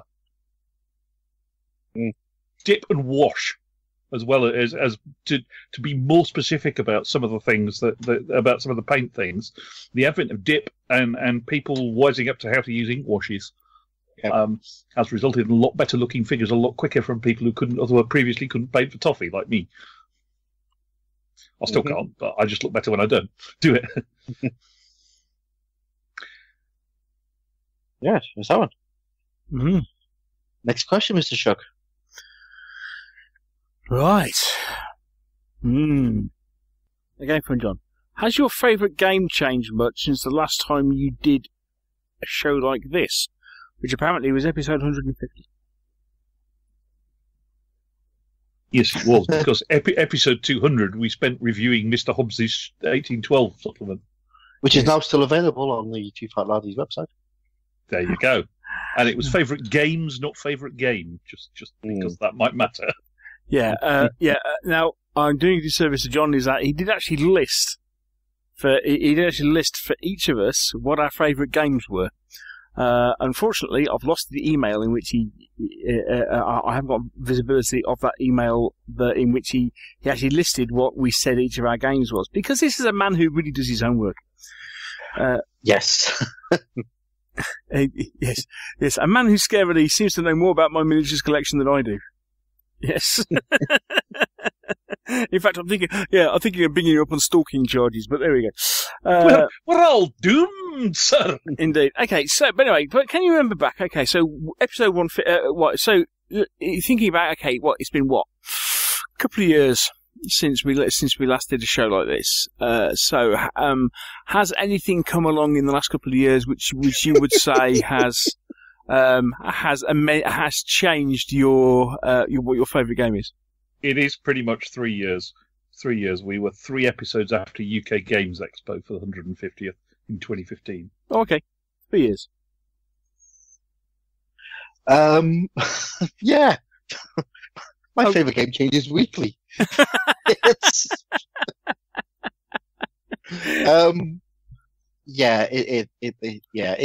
been a long evolution, shall we say, John, and things have changed for the better over the period of time that has been mentioned, and I'm now playing different games. Therefore, I have changed. So there we go. Next. I ain't been shot with Duck Spirit. Hasn't changed much. Possibly add Gasland to that list these days. Next. Yeah. Mine, Channel Command, because I think it was just come out at the time. Commander Colours and Space Hulk are still in my top 3. Others that have now joined it.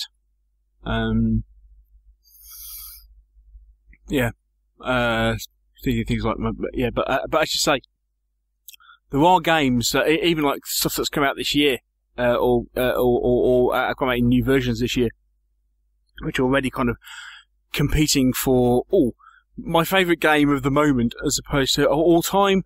It'll have to wait and see. But I think most of my top 5 are still in place. Next. I've just found the list, if you want to run through quickly. Go on then. So, Mr. Whittaker, yours were Chain of Command, Iron Beam Shotman, Sails of Glory, Merchant of Venus, Black Powder, Duck's Bit, Firefly, Carcassonne, and Dead of Winter. Carcassonne, yes, board game. Dead of Winter. So, pretty much very little there that I would complain about being forced to play for the rest of my life. Yeah. Neil, Chain of Command, Saga, Sword and Spear, Planetfall, Space Hulk, CNC Ancients, Wallenstein, or the Samurai version?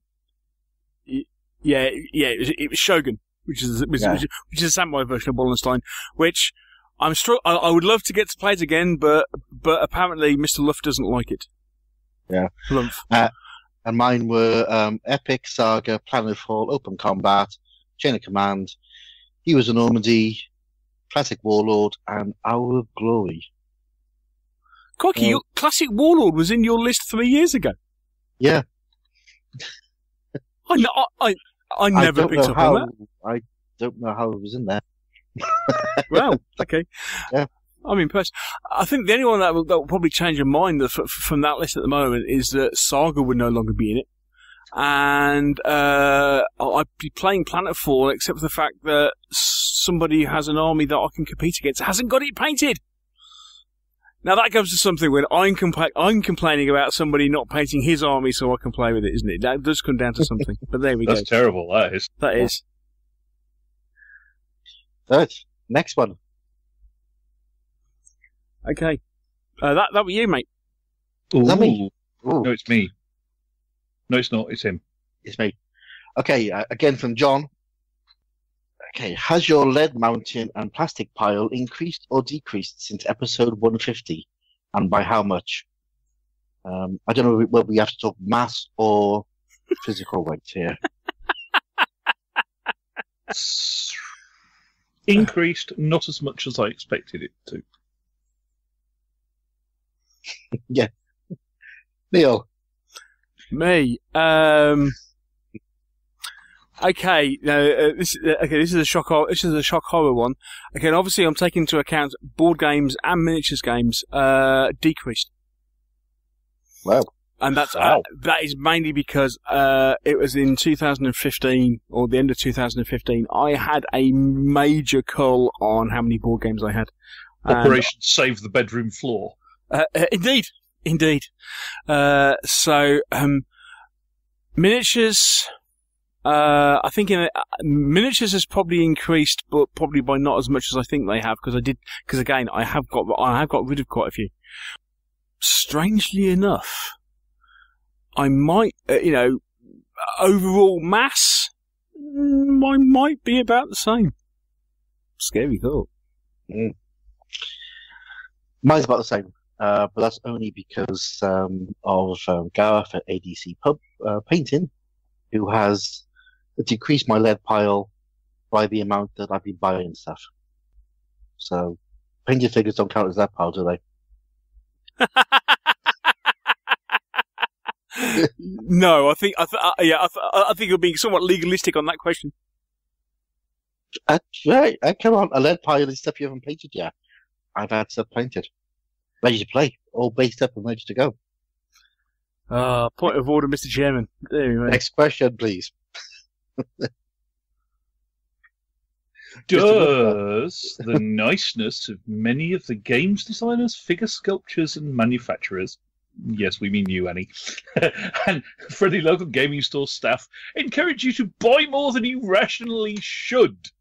Or to put it another way, is the business model of miniatures gaming fundamentally shaky when most games and figures are bought and played with little, if at all? Neil.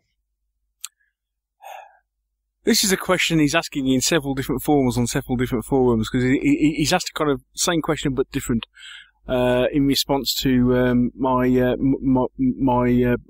Patreon musings episode recently. I don't think it's anything to do with niceness of game designers or figure sculptors or manufacturers or staff for flogging the games. Is the business model of miniature gaming fundamentally shaky? No. Are most game figures bought and played with very little? Possibly. But I don't think it's down to the friendliness of the people who are selling stuff. Much as most of them are wonderful people. It's not down to that. I think it's down to. This is edging into actually a podcast I was actually going to do, but I'll just put this out there. Okay, is there something fundamental in the psychological makeup of somebody who enjoys gaming that makes them want to purchase more than they could possibly end up playing with.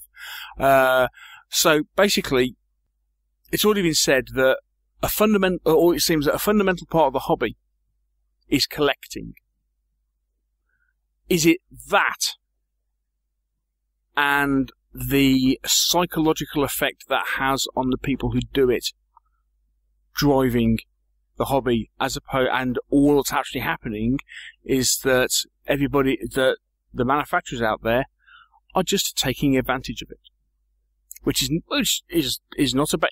I'm not saying that's a bad thing at all on their part, but rather than us fundamentally being nice and buying stuff of them, is it more of a psychological defect that causes us to constantly want to buy stuff?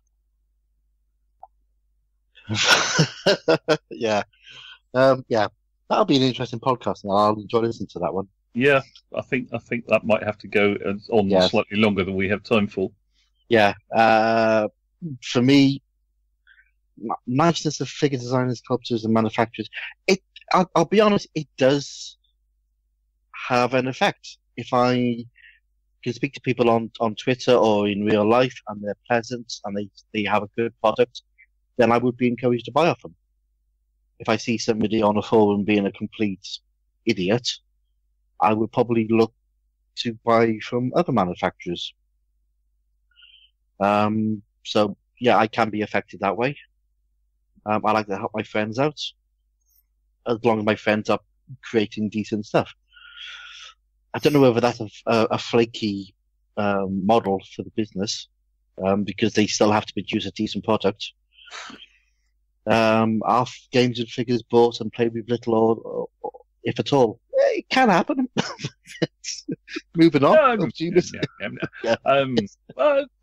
think the business model is fundamentally shaky. Essentially, you have a bunch of people with an urge to create who have found a market in a bunch of people who are eager to buy their creations. Don't see a problem. Yes.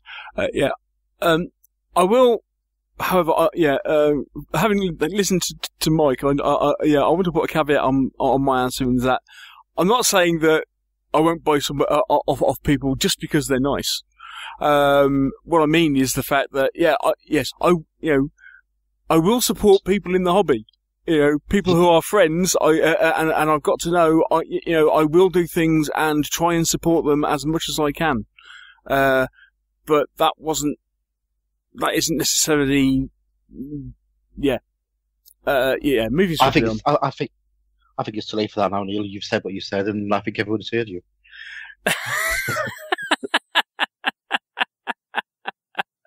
On to the next question. Just dig me a hole. Yeah. Yeah. The only way out of it is to get on to the next question, mate. Okay. Whose turn is it? Neil's. Is it? That's why I was very generously giving him an out. Oh. Yes. All right. Number 21. Oh, yes. Sorry, yes. Right, Neil has said recently he is really enjoying gaming at the moment. What has been the best periods for gaming for each of the MMM crew? Stops. Late 80s, when I was still in school, and late 80s, late 70s, early 80s, when I was still in school, and I was able to play lots of things all the time because I didn't have a job. I have to worry about a job. So I played 3 or 4 times a week. It was great. However, now is probably a really good time because I'm playing with my mates. I'm playing with lots of different people, which I think is really important. So I'm playing at least once or twice a week, and it's with friends. And I don't go to a club, so I don't get involved in any sort of politics or anything. We just meet up and play games we want to play. So now is excellent. So I'd like to thank all of my friends for letting me play with them. There you go. Yes. I will now eat a chocolate mini roll that my wife has bought me. Oh, very nice.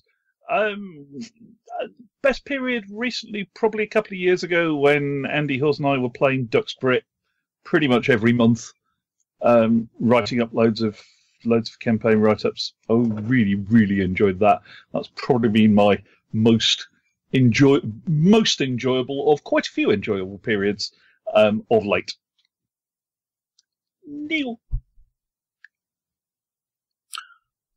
Yeah, now I'm having, I'm getting an unprecedented amount of gaming played, playing a wide variety of games with a wide variety of opponents, and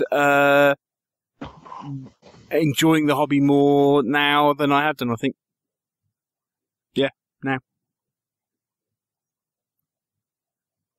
Excellent. So, on to question 22. And this is from John Steed. Yes, we've moved away from previous John's questions. Thank you, John, for all of those. I still think he's done some sort of psychological valuation on us, and I don't want to see the results.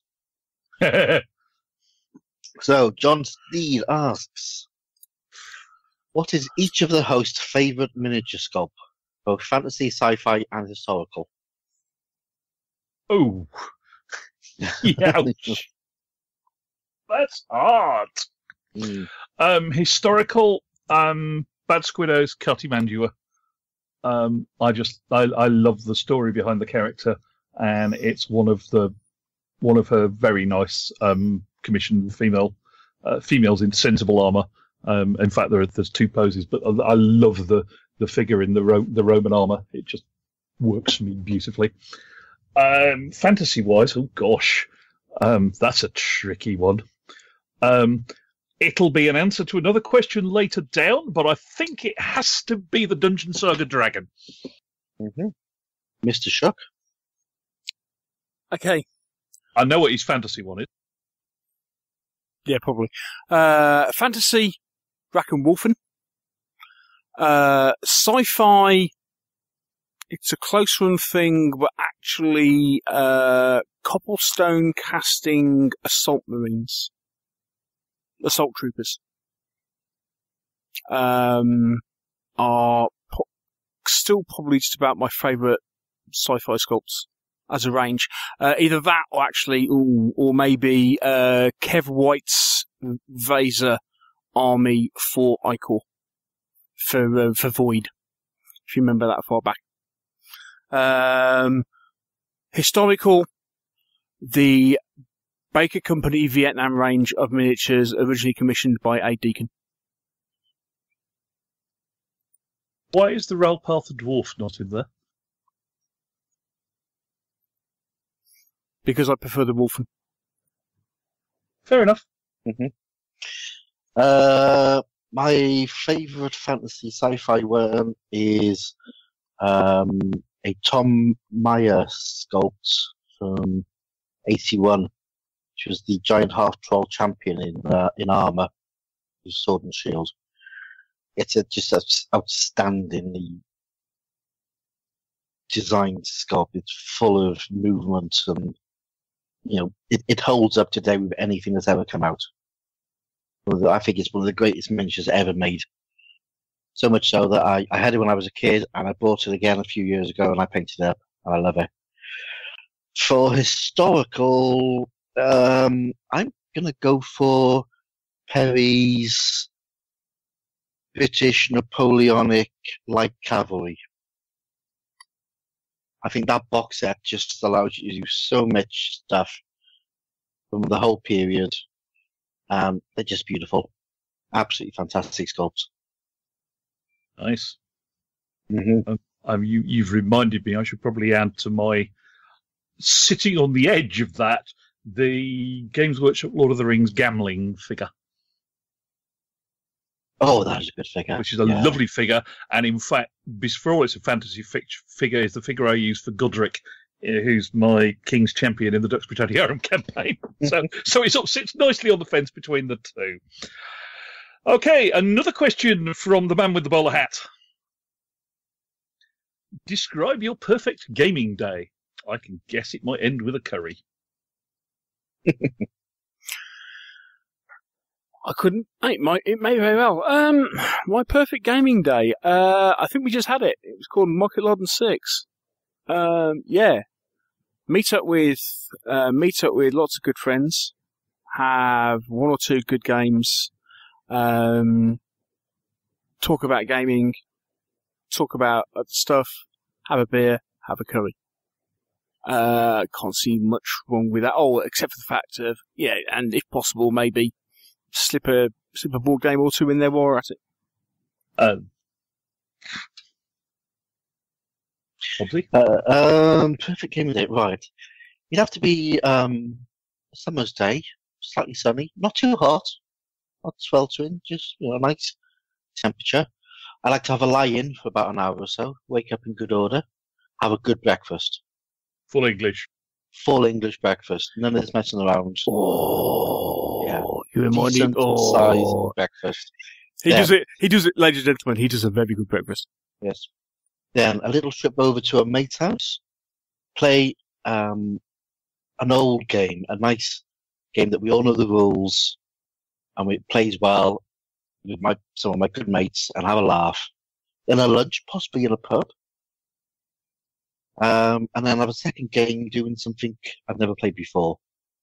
There's got to be team biscuits throughout. And then follow that with a quick beer and a nice meal. But it's all about the company for me.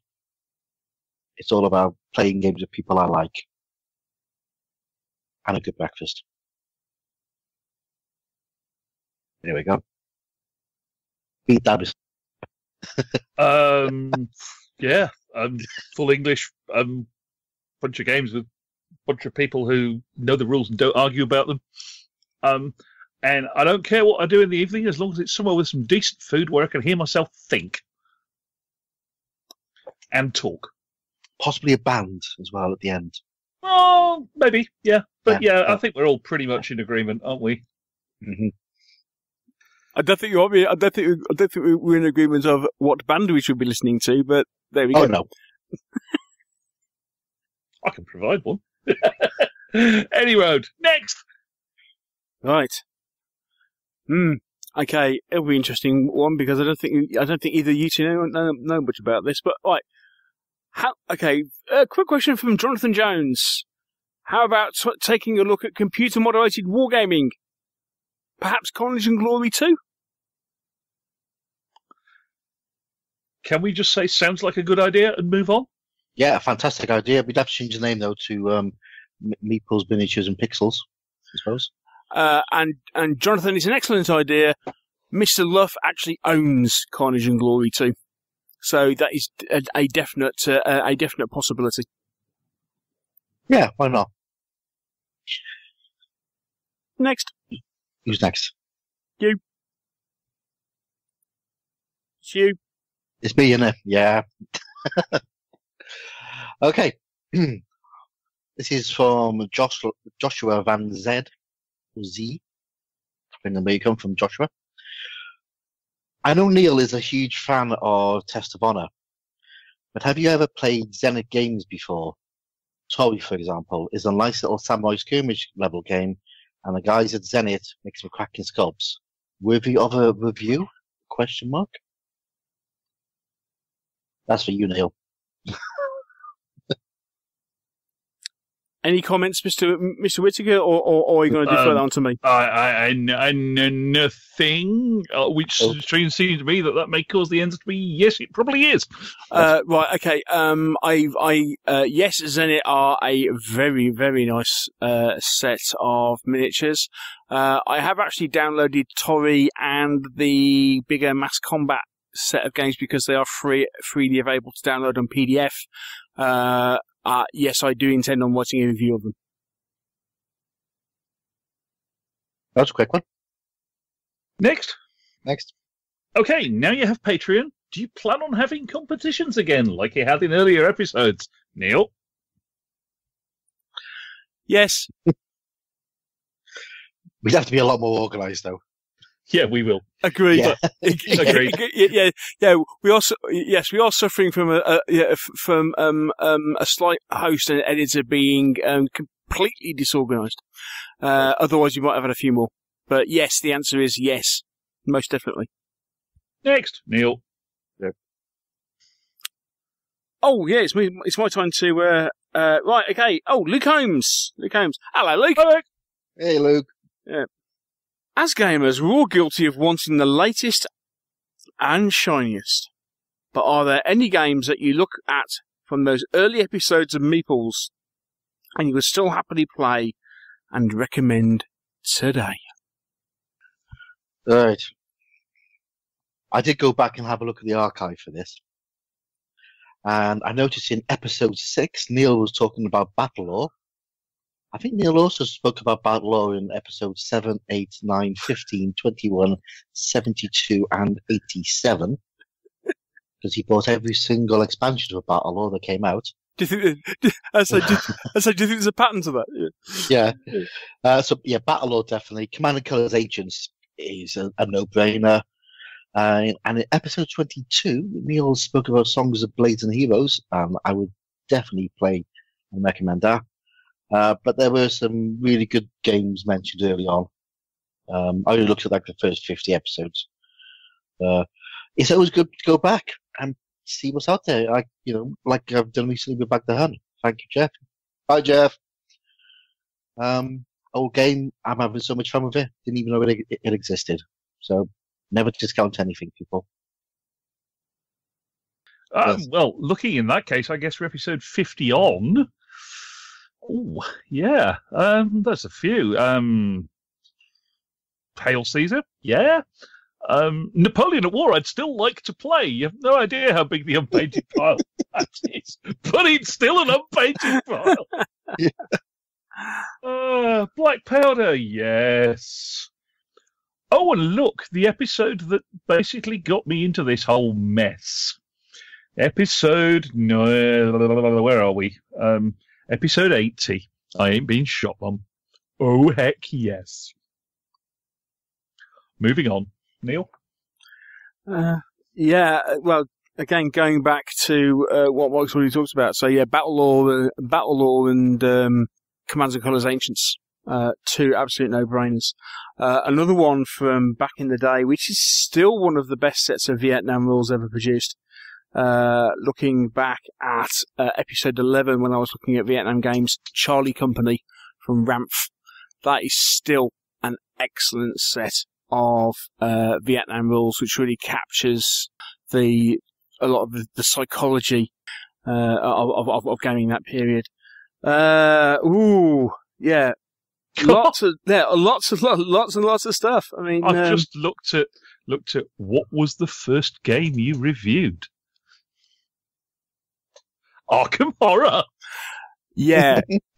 Not that Arkham Horror. It was the Arkham Horror, the old original board game. It's still Fantasy Flight, but it's now out of print.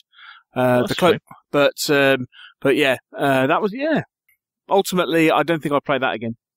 However, other Cthulhu Mythos games are available and are much better, in my opinion. Yeah, certainly, we're going right back to the beginning.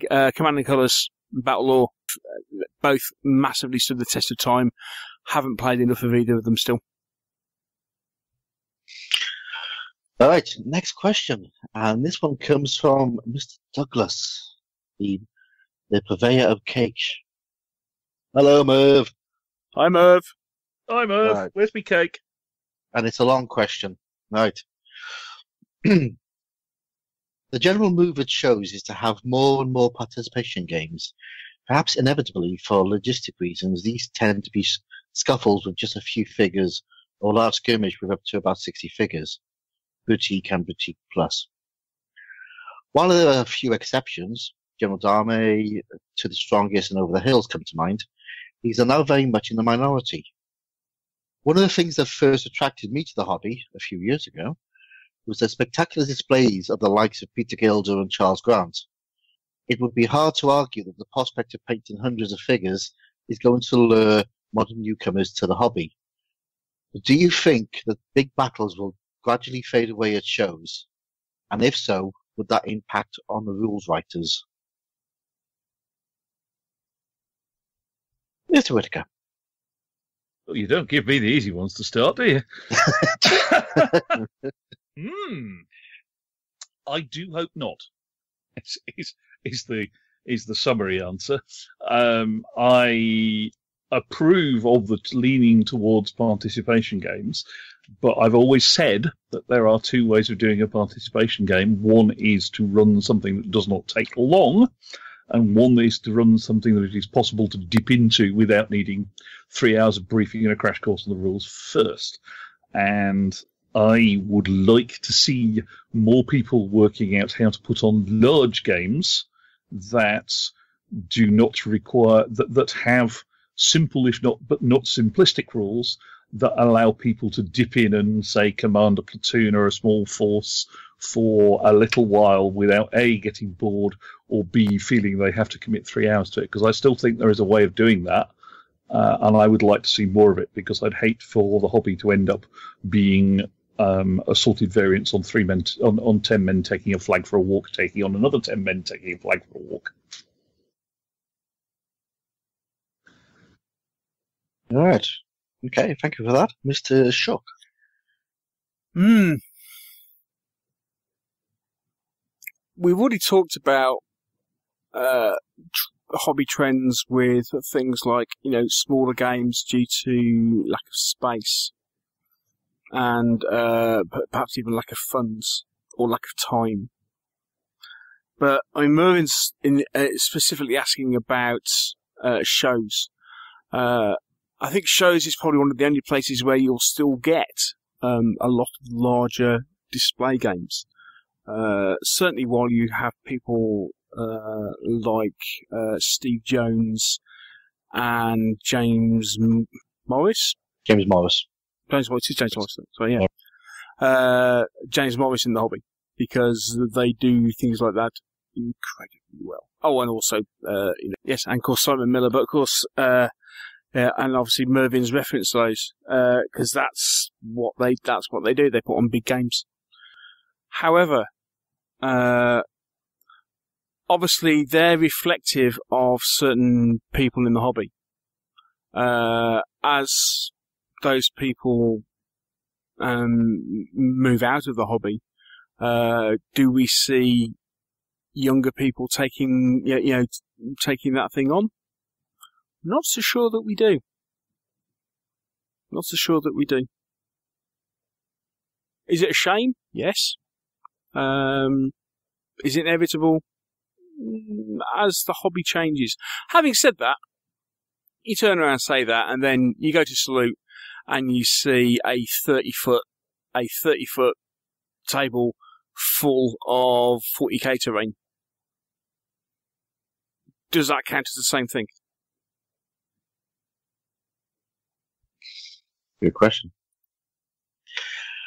I do like to see a big game at a show. I think there's nothing that advertises the hobby more than seeing like a great big 12x6 table full up of Napoleonic figures fighting a battle. But what I hate to see is a great big 12x6 table full up of Napoleonic figures surrounded by 4 blokes who were sitting down eating their sandwiches and nothing moves for the whole day. Thank you.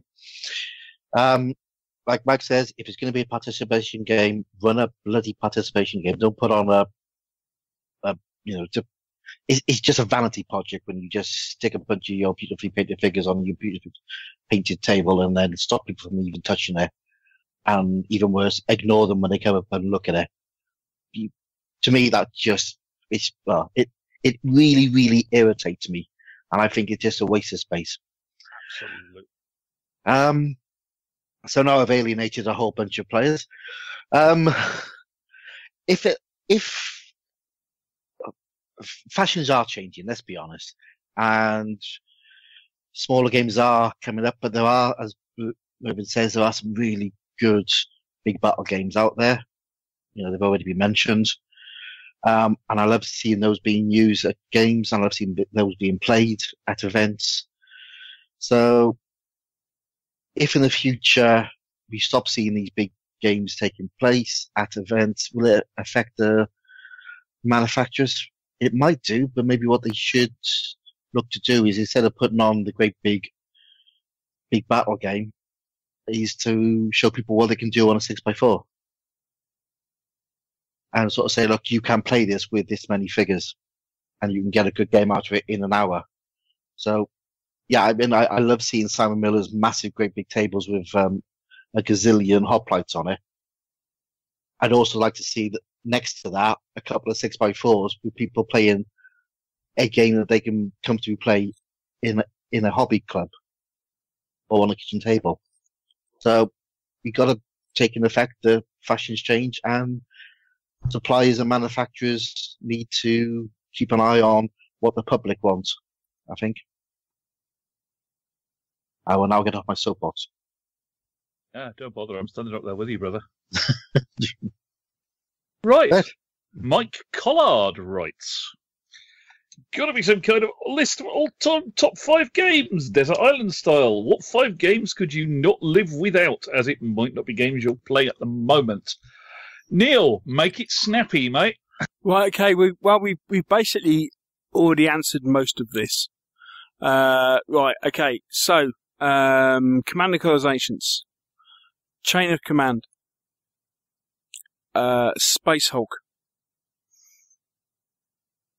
Then it starts getting a little bit more crazy.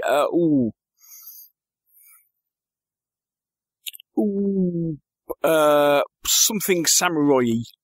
At the moment, I would have said Test of Honor, but actually I'm quite taken with Seven Spears for Ducks at the moment. But definitely something with a particular samurai flavour, and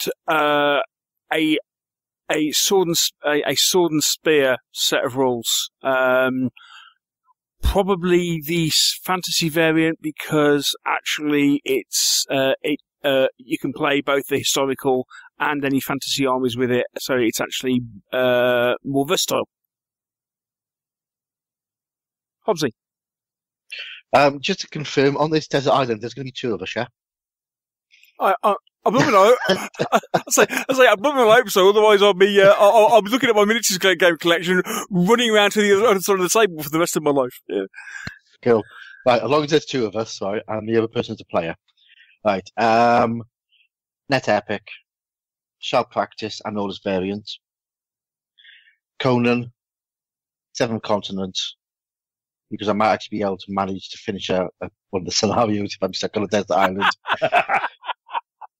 Commander Colours, Napoleonic with all the supplements.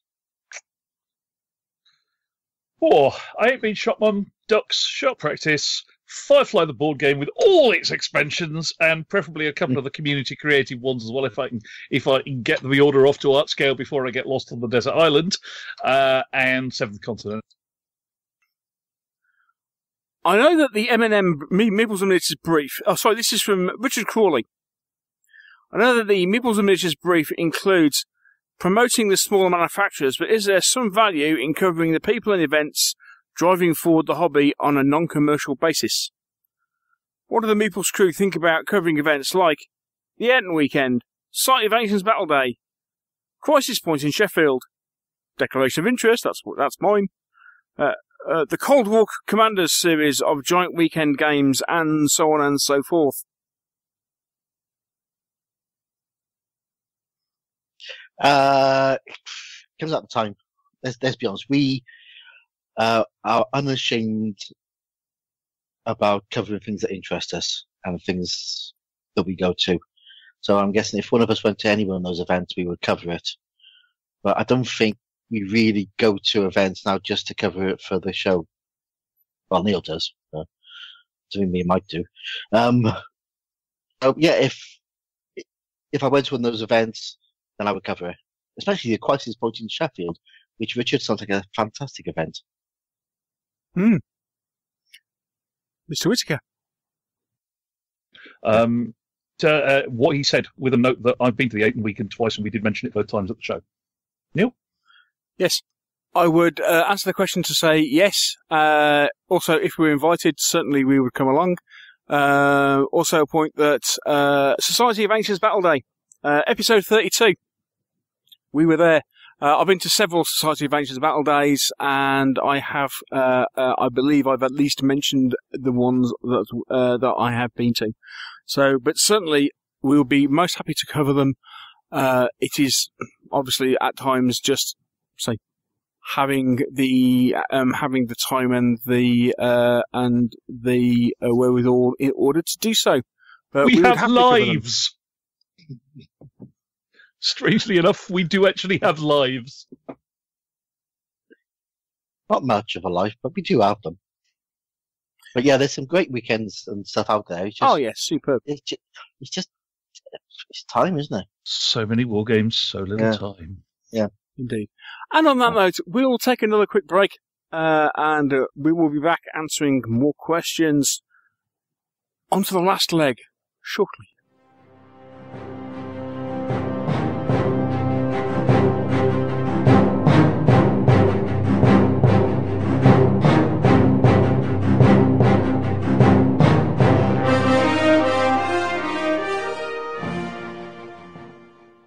Okay. And we're back for the third part of this marathon, episode 250, Q&A session.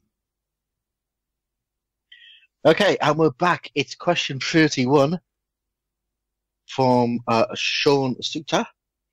And Sean asks, which miniatures and board games are the most underappreciated and don't get the playtime they deserve? Why might they be overlooked and or underplayed? Ooh, that's a toughie.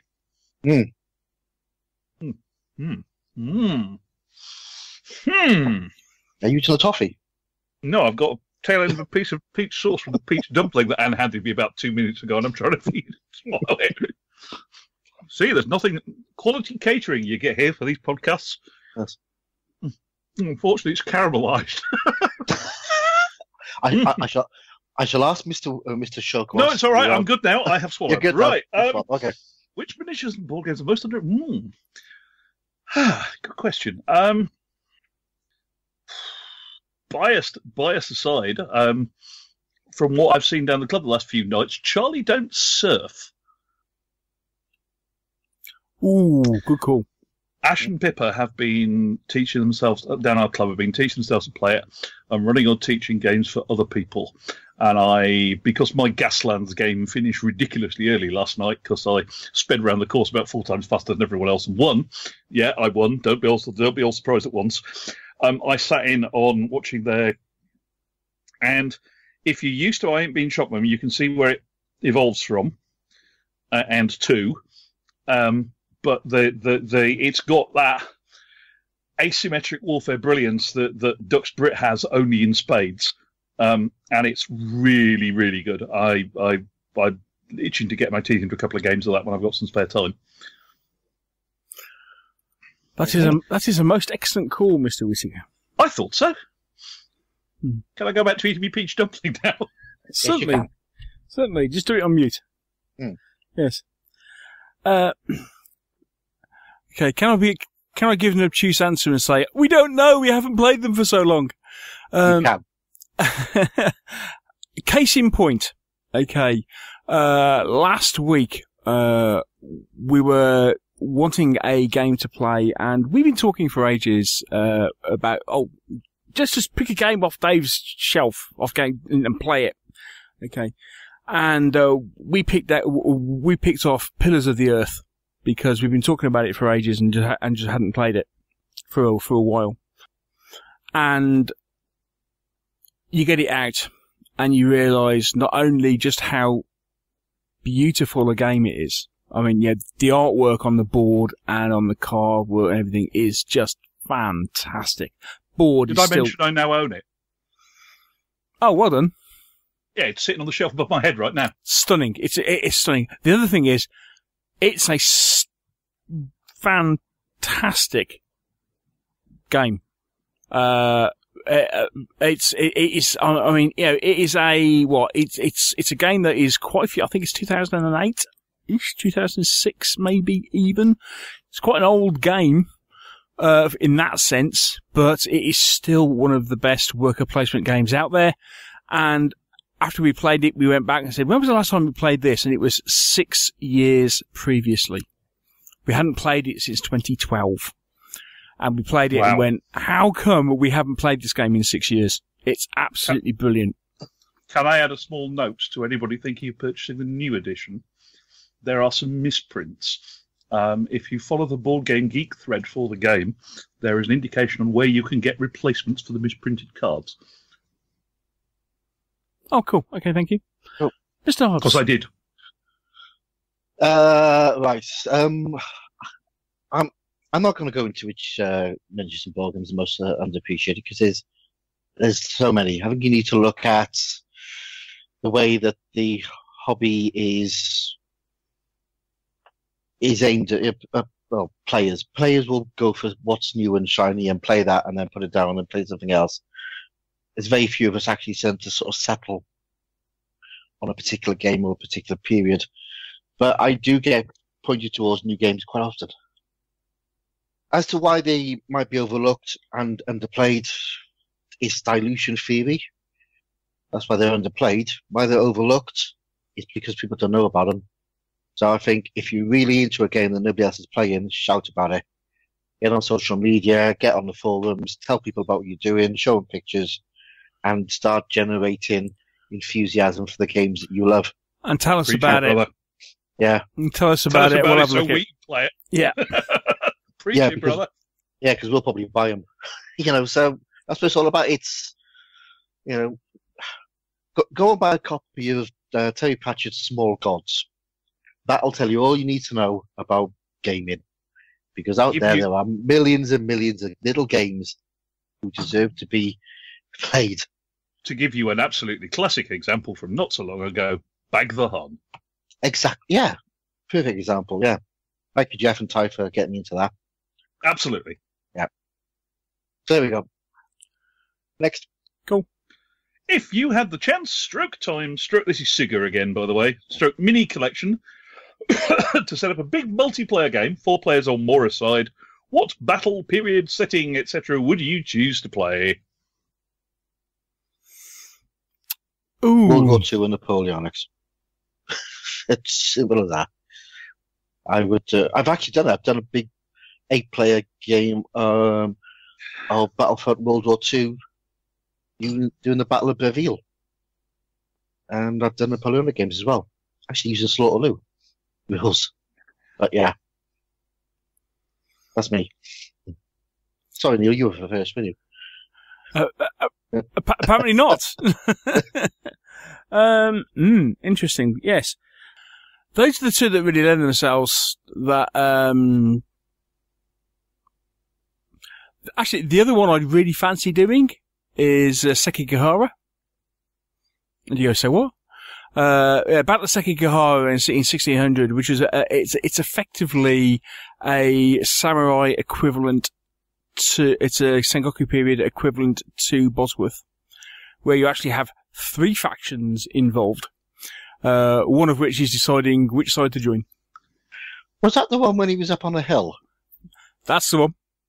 Yeah. Yes. The undecided guy is sat on top of a hill watching the other 2 fight. His name might not be Lord Stanley, but it's damn close. Indeed. Yes. So, setting aside Napoleonics and World War II, which seemed far too obvious, I'd like to pit a full Roman legion in some suitable role system against a screaming great horde of barbarians. I mean, a proper full Roman legion, 10 cohorts suitably split up with, early Imperial Romans, loads of auxiliaries, skirmish line against masses of barbarians, just to see how it went. Oh, that'd be cool. It'd also look awesome. Yeah. Next, Neil. This is Sigurd. Sorry, you've asked so many questions. Your amount of time is per person, not per question. That's a good way of doing it. Let's start again. Right. Okay, Sigga, which miniature that you can recall struck you as being the oddest, be it in concept, look, or etc.? The oddest miniature.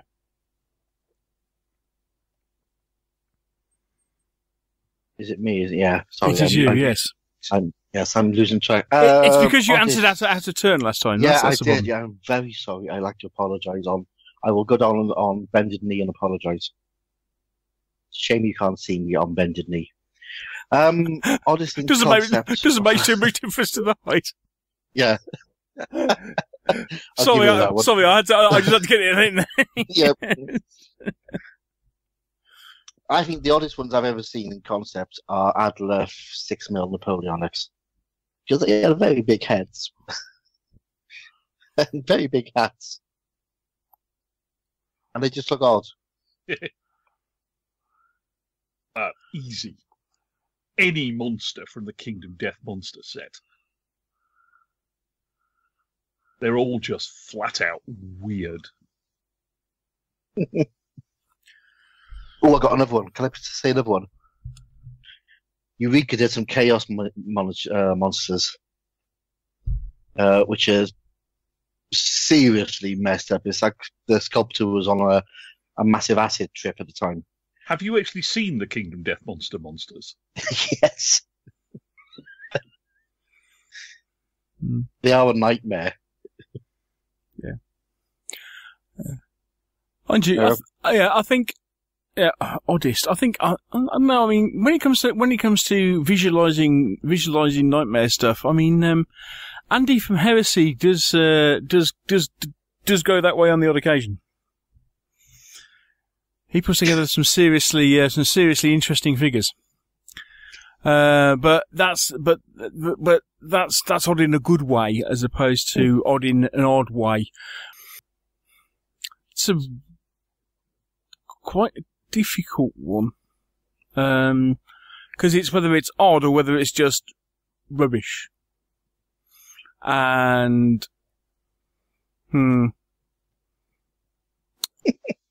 I don't know. I'm lost on that one a little bit.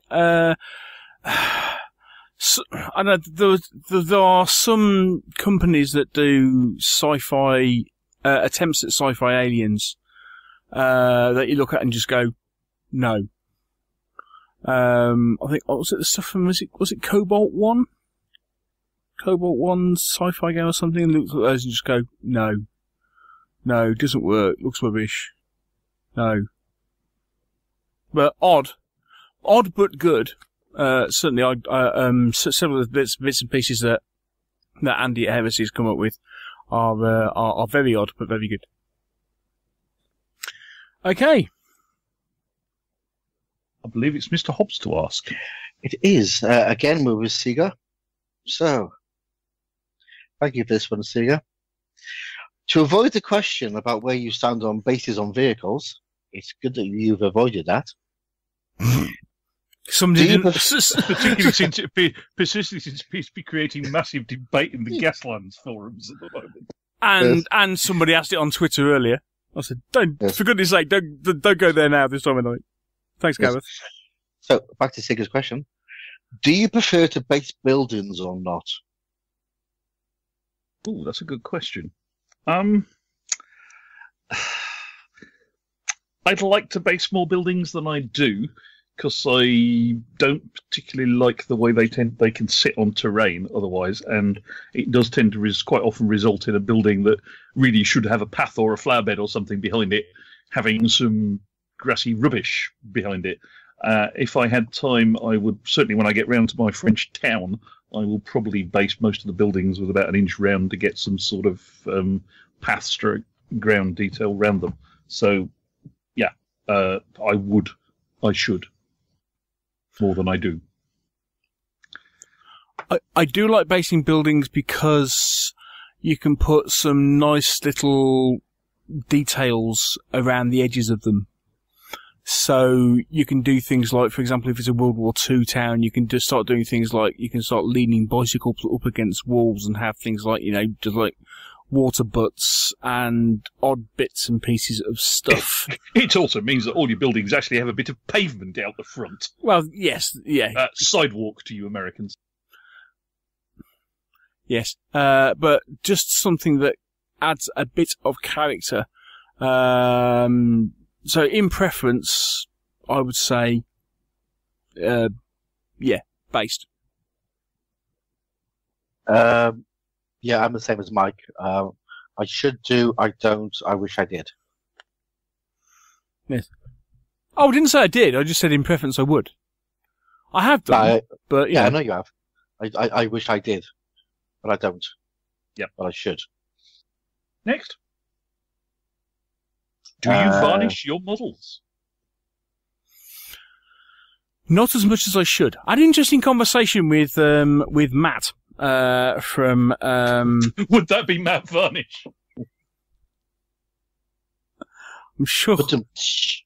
I'm sure Mr. Slade will love you for that one.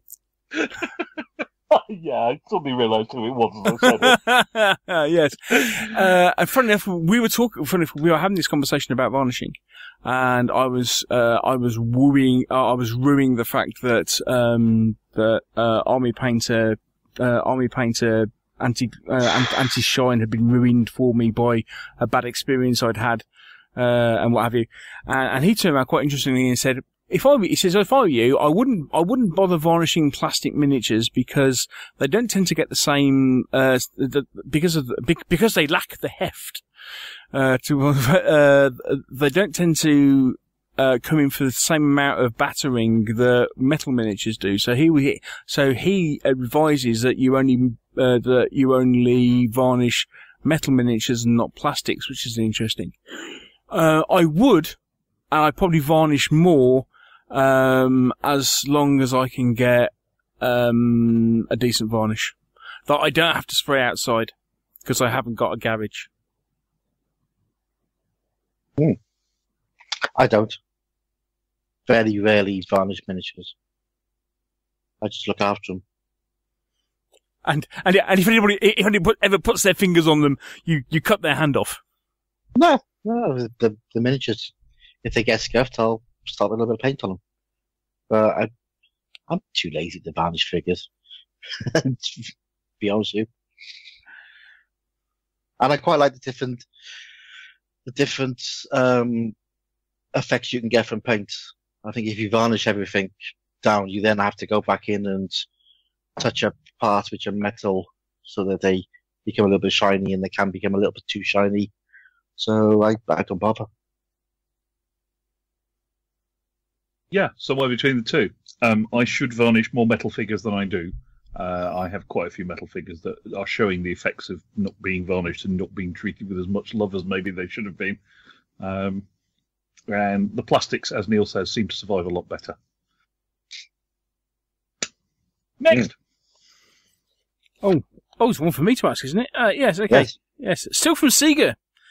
You see, this is what happens, people, when you get people dedicated to asking questions and they send in multiples. Then they're getting more airtime. Although, it has to be said, Sega's questions are honestly shorter to answer than John's. Well, it depends who's answering them. What is the chance of a Meeples and Miniatures Wargaming Day / Roadshow / dance review? Over to you, Neil. I don't know. Are you dancing? It's you, Hobbsy. I can't answer that because I'm not in charge of Meeples and Miniatures fundraising or charity events. Wargaming Day, yes. Roadshow, only if we all happen to be in the same place at the same time. Dance review, have you seen me dance? Yes. Okay. Wargaming Day, really considering next year. Seriously considering something next year. Watch this space. Okay. Right. Next one. Again, from Zia. Looking back over the impressive M&M podcast archive, thank you very much. Which episodes stand out for you? Okay. In general, any episode where I think what we refer to as press play on the guest and sit back and enjoy ourselves. of which we've had many over the years. In the specific, obviously enough, that first episode with Rich Clark I listened to about I Ain't Been Shot Mum, which pretty much changed the way I wargame. The other two that I remember as being particularly fun are Kirsty from the Royal Armouries and Dr. Harry Sidebottom. Both of which were great fun and wandered off topic in many, many directions, but I like to think that our listeners probably enjoyed as much as we did. Next. Mr. Shook. Neil. Ooh, crikey. Excellent questions. Excellent question. They're all your babies, Neil. All 249 of them. Actually, except the fact that if you count them, there's more than 249. There have been a few A, B, C, and Ds. Indeed, or part 1 and part 2. I must admit, looking back, one which was I really enjoyed doing. I don't know whether they enjoyed doing it or people enjoyed listening to it as much, but episode 24 and 25, when I sat down and interviewed Kev and Sally White for Hassle-Free Miniatures. And it was the first time I really did an interview, and I actually did it, I'd done a proper interview face to face with a couple of people, and it was a bit nerve-wracking. We basically said, okay, tell us about yourself, tell us about how you got into the industry, tell us about, everything to do with Hassle-Free. And they were brilliant because they talked about everything. They talked about, life. I mean, obviously, Sally was having some health issues and how that affected the business and all that sort of thing. And, them, the first time, then really kind of opening up and letting, for want of a better phrase, somebody who they only knew as a customer, opening up their lives to people and kind of going, yeah, this is who we are. That was exciting and a privilege, and I really loved them for doing that. I thought that stands out for me as one of the first times that's happened. I mean, we've had great chats over the years with so many different guests. I mean the interviews with people like Rich Clark, the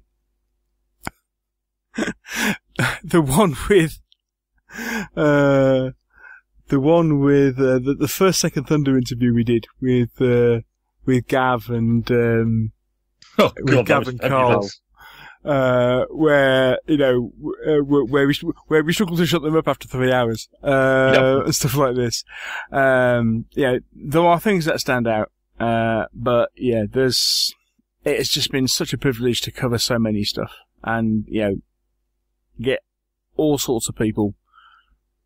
Just chatting to you about games. It's difficult to tell, but as I say, if I had to choose one as a standout, especially from the early episodes, I think that two-part I did with Kev and Sally. Considering where I was, but basically, not many people knew me from Adam. I felt really lucky to have that. Mine's easy. It was episode 205, which was the epic show. Which Neil let me do. Yes. It was, so we had Peter Ramos on there, Terrace Cassidy, Ken Whitehurst, and we chatted about epic. Well, we specifically chatted about Net Epic, let's be honest.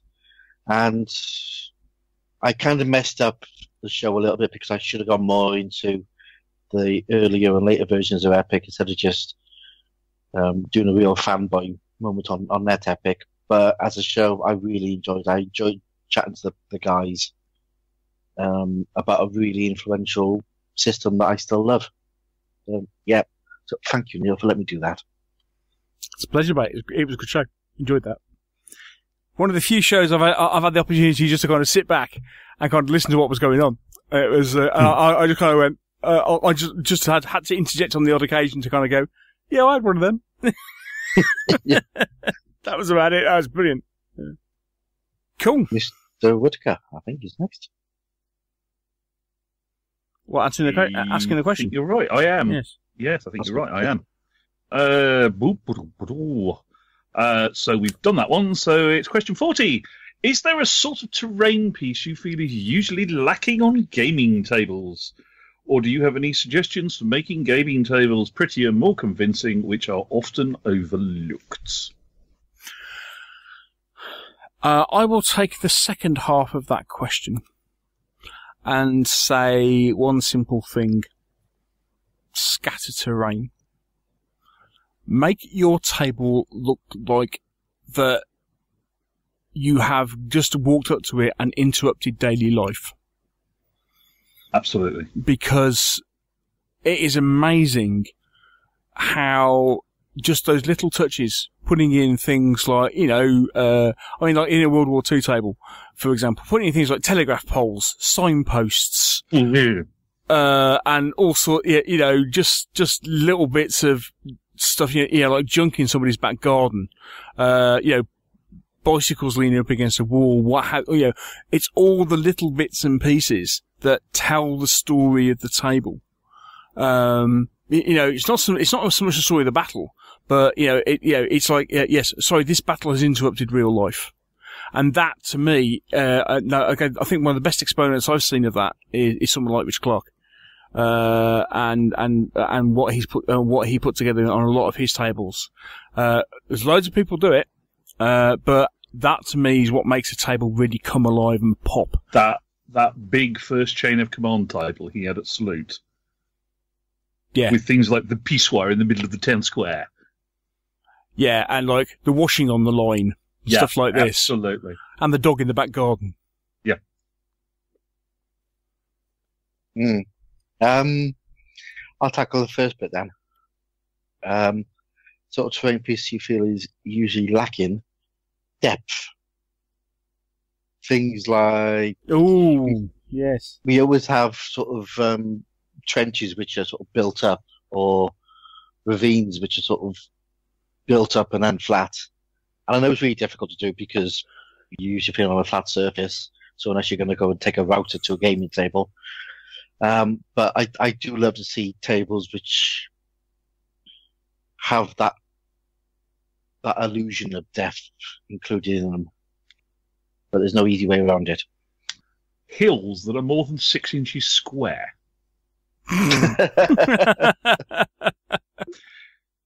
Yes. Basically, it's building on what Hobbsy said, but elevation changes that actually look like they are a macro part of the terrain rather than a zit on the landscape. Or those horrible stepped ones we used to have.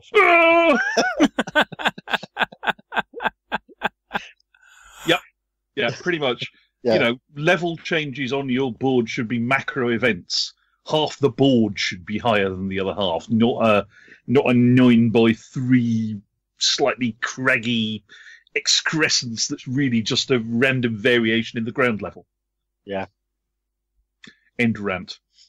And again, James Morris with his that table he had a few years ago. Tables ale. Yeah. Or even, modesty aside, our bloody Omaha board, which basically rose 3 levels of 2-inch thick craft foam over 6 feet. Yeah. If you're going to do something that looks big and sweeping, everything's got to be big and sweeping. You can't just, if you can plonk little random rises in terrain, but if you're going to call something a hill, for crying out loud, make it a hill. Yeah. Not a tussock. But for standard tables, when you're just playing down your club, and all you can do is throw down a cloth, then you can't go wrong with following Neil's advice and lampposts, street lights, bits of scatter terrain. Just make the thing come alive. Back gardens, that sort of stuff. With the advent of, as we discussed earlier, nice heavy cloths that don't sag immediately over what you put them on, going back to that old school things under the cloth to represent elevation changes is not such a bad thing these days. No, not at all. Cigar box battle mats are the thing to get hold of. It's perfect for that. They are absolutely fantastic for that. Right, here we go. Next question. This is our final question from Sega. Okay. Which is your favourite dragon miniature? And he says, heresy aside, otherwise it's going to be a one-sided conversation. No, it isn't. Because I know what you're going to say. Mr. Hobbs. I would have said heresy, but I'm not allowed to. The Otherworld Green Dragon. I think it's a lovely sculpt. It's very retro. It reminds me of old style drawings you saw in the original D&D books. Yeah, it's lovely. As I think I said earlier, the Dungeon Saga Big Dragon from the one of the expansions, which I believe is also one of the Kings of War elven dragons. Neil? Has to be said.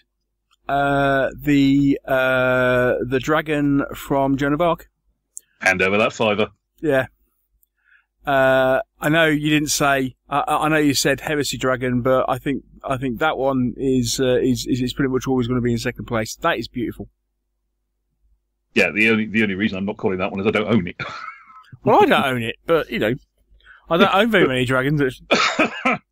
I'm certainly not going to. I'm certainly not going to turn around and say my favourite dragon is one of the two dragons I own, which happens to be one from or what do you call it? Oh, not Hero Quest. You know what I mean? The one with all the hex terrain in it. No. No. Oh. Mighty Empires. No. Oh, okay. Ooh. Don't worry about it then. Okay. Anyway, Okay. Moving right. Okay. Mr. Hobbs. Ooh, we're getting down to the nitty gritty now. Tom wrote in and said, I'm starting to really enjoy various figure agnostic rules sets that encourage the use of any manufacturer's figures. Whilst we are free to use whatever we want, there are some rule sets that actually encourage you to use anybody else's stuff. I still don't understand why some gamers stick to what a manufacturer tells them they should use.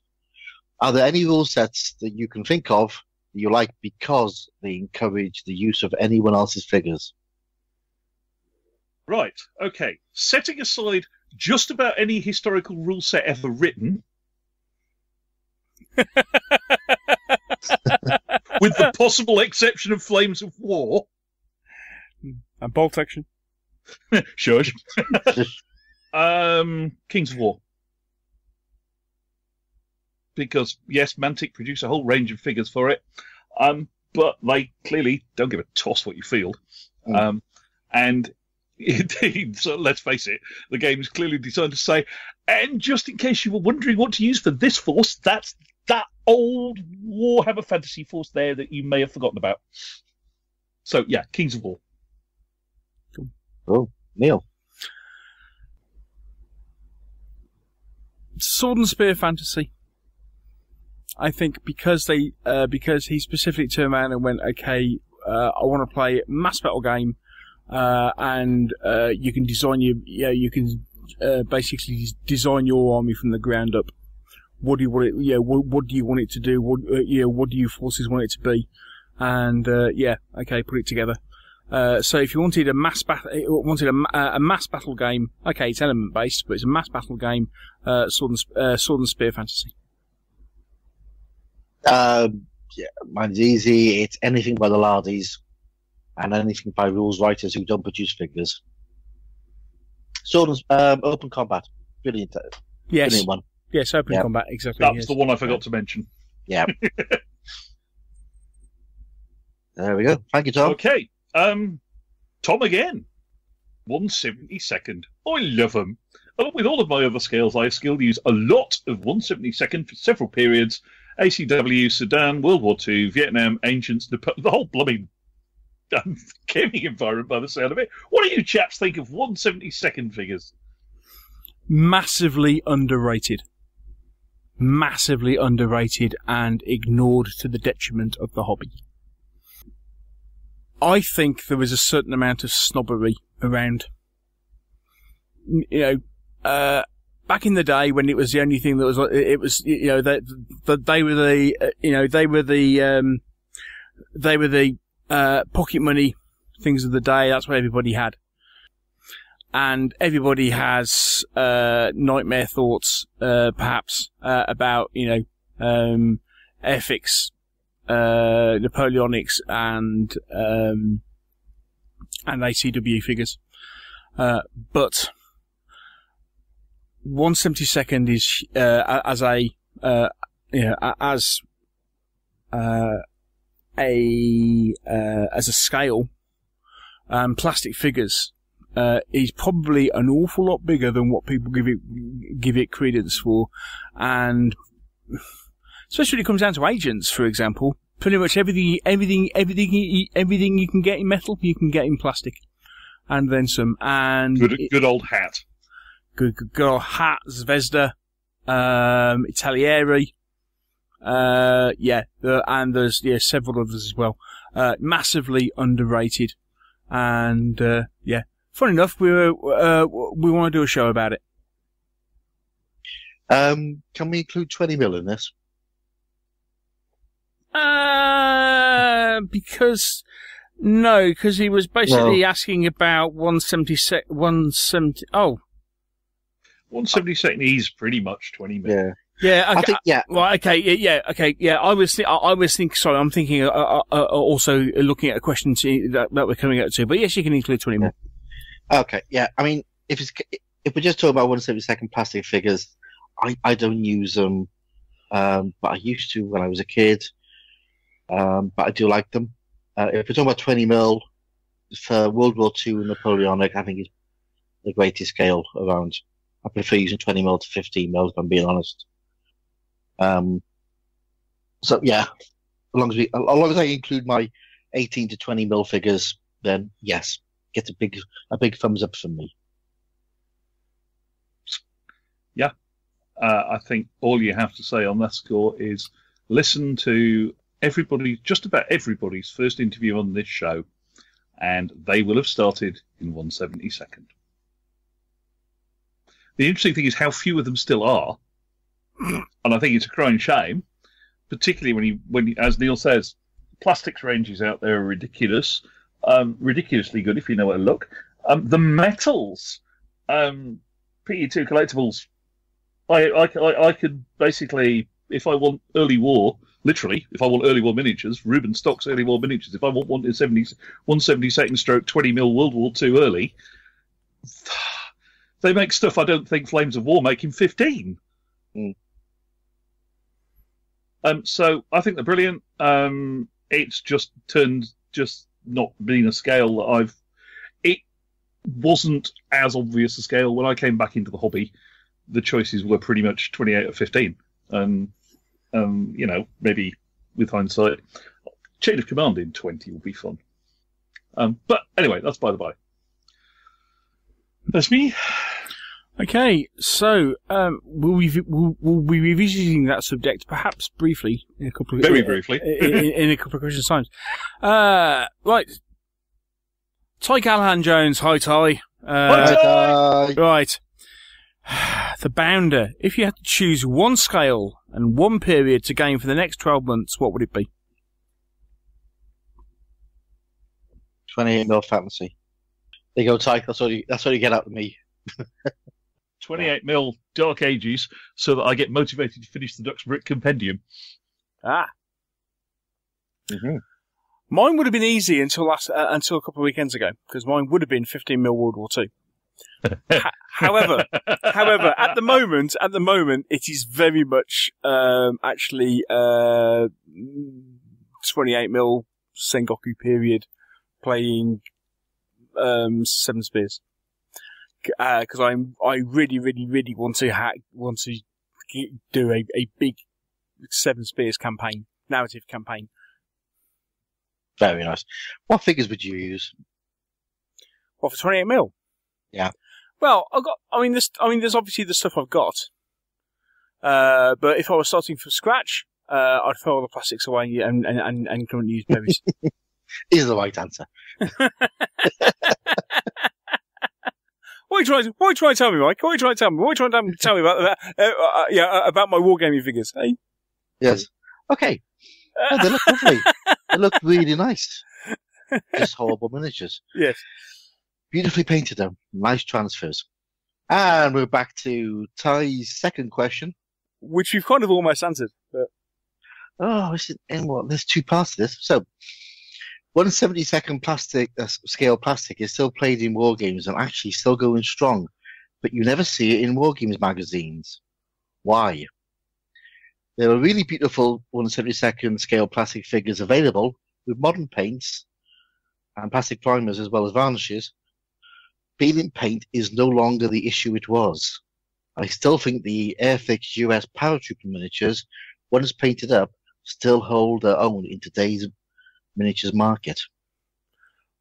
Okay, it's a different scale, but my favourite Airfix plastic box set was their 1/32 scale US paratroopers because they were cool. They were really nice. Remarkably good. But yeah, so setting aside the second part of this, which is to a degree a very justifiable soapbox, because the people who have the budget for advertising in wargaming magazines make 28mm and 15mm figures.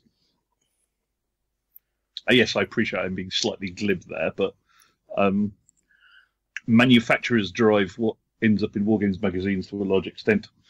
And there's not a lot of Pache early war miniatures and a couple of there's not a lot of UK-based manufacturers of 1/72 stuff, particularly plastics that the wargame mags pick up on. I think I refer the honourable gentleman to my previous answer. Yeah, I agree. 1/72 plastics, there are an awful lot available. Main problem isn't sexy.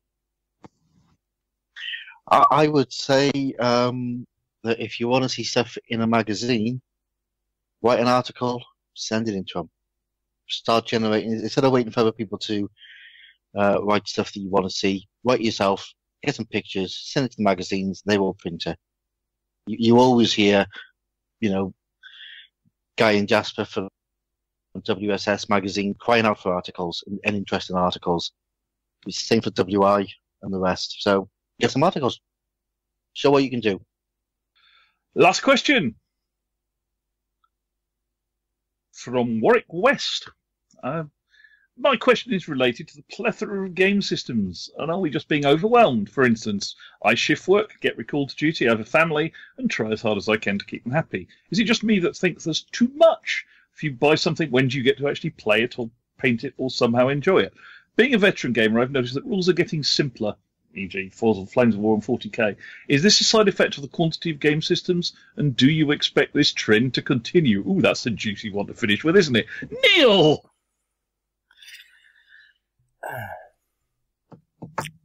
I think there is no doubt that we are living in a golden age of gaming.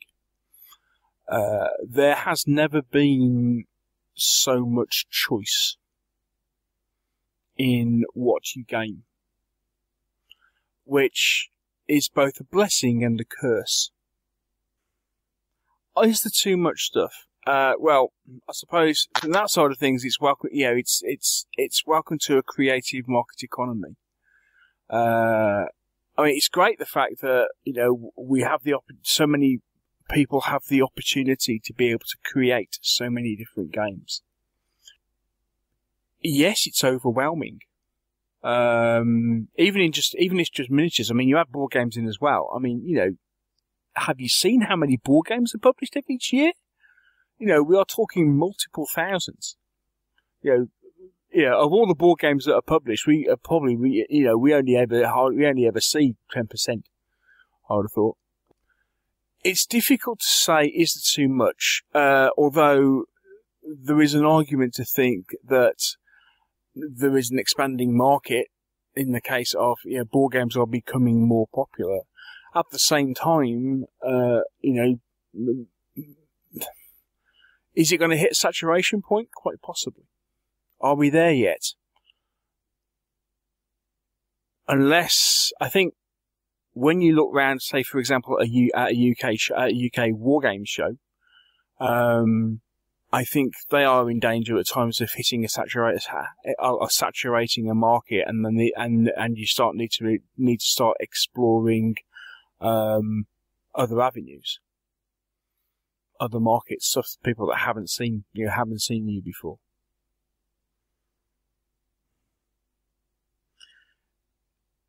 If you buy something, when do you get to pay or play or paint it?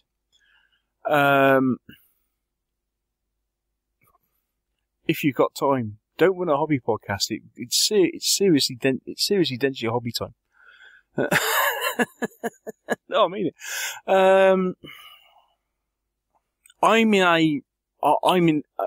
in a feast stage of my gaming, and as such, I'm enjoying the feast that is everything that I am doing at the moment. I've also been in famine when I've had no one to play with. Mates. And, there were ups and downs.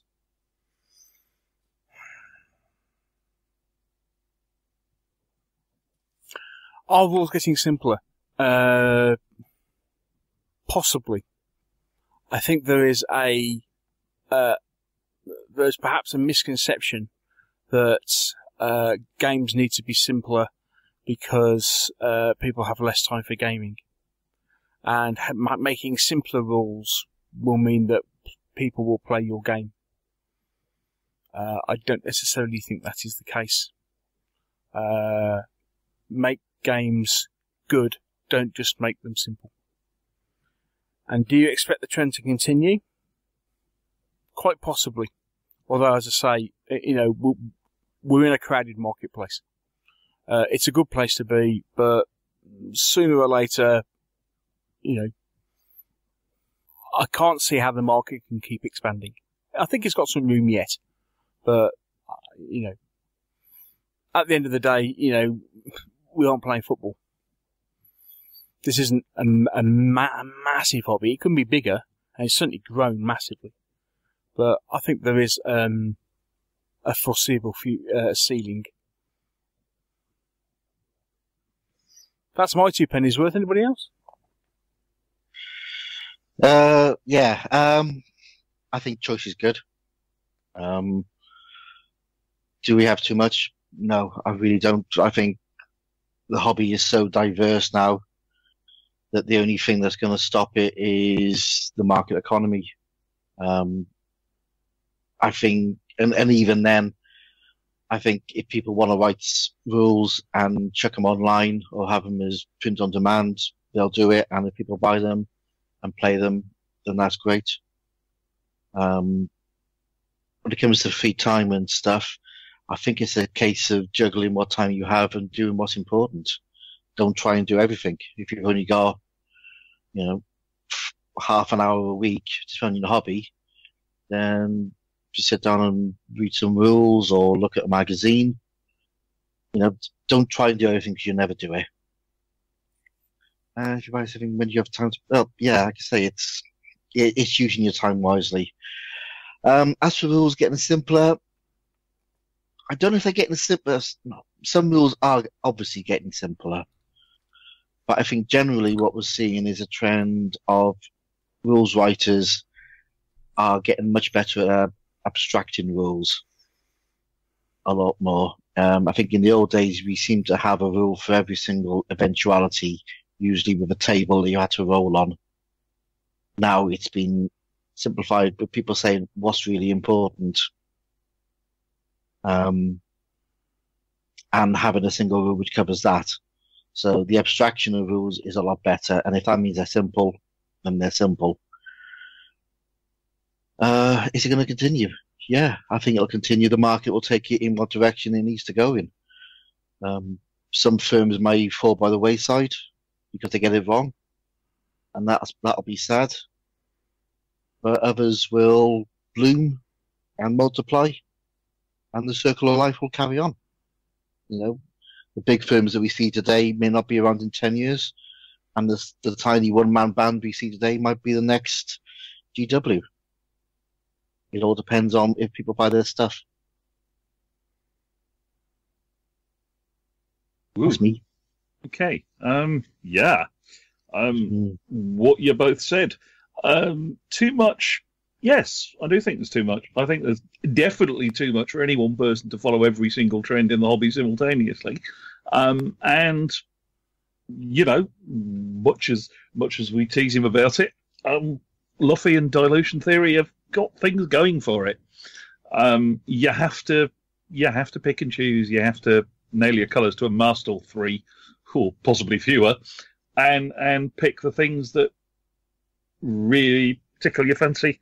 And occasionally you just have to look at something and you go, that will be really nice, but I just can't devote the time to it to do it justice, which is really hard because we're all sort of butterfly magpie type people, and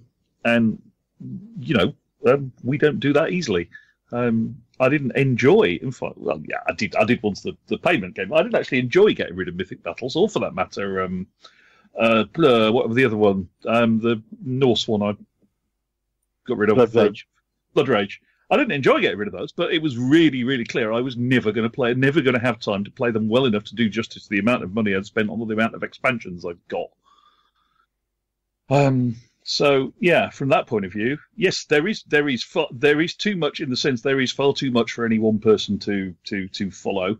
I mean, heck, there's far too much for us to follow. For all you can sit here and say, yeah, we cover a lot of the hobby. We cover a bit of the hobby that happens to coincide with the 3-4 of ours interests, and it's probably one of the strong points and, to a degree, the weak point of the podcast, that the three of us have a lot in common about what we like about gaming, which means that we have actually a fairly narrow focus on what we talk about, but fortunately a lot of the people out there listening to us seem to share that focus, which is a good thing. Are rules getting simpler? There's two answers to that. What I somewhat unfairly call the Warlord Games contractual obligation rule sets, which aren't just a artifact of Warlord Games. The rules that exist purely to sell figures seem to be of somewhat variable quality on that score, and you do find that some of the rule sets are very much let's get something out that allows people to play with these toys so we can sell more toys. That's not necessarily a good thing. But as Hobbsy says, there are rules that are getting simpler because, see Mr. Thornton, Mr. Clark, and a number of others, their writers are getting really good at their craft. They are starting to understand how to produce really good abstractions that basically produce the effect. The classic two are the whole Dreadball resolution mechanism in version 1, which Jake basically managed to fit to everything and made it stick, which meant that you only had you had one rule with a few modifiers to learn, then you could just get the hell on and play the game. And the other obvious one is Shock in Too Fat Lardy's games. It's an abstraction of a combination of morale and wounds and other things, and I've sat and played that mechanism in Chain of Command, Dux Britanniarum, I Ain't Been Shot Mum, Sharp Practice, and you watch it make men do what you think men should do under fire.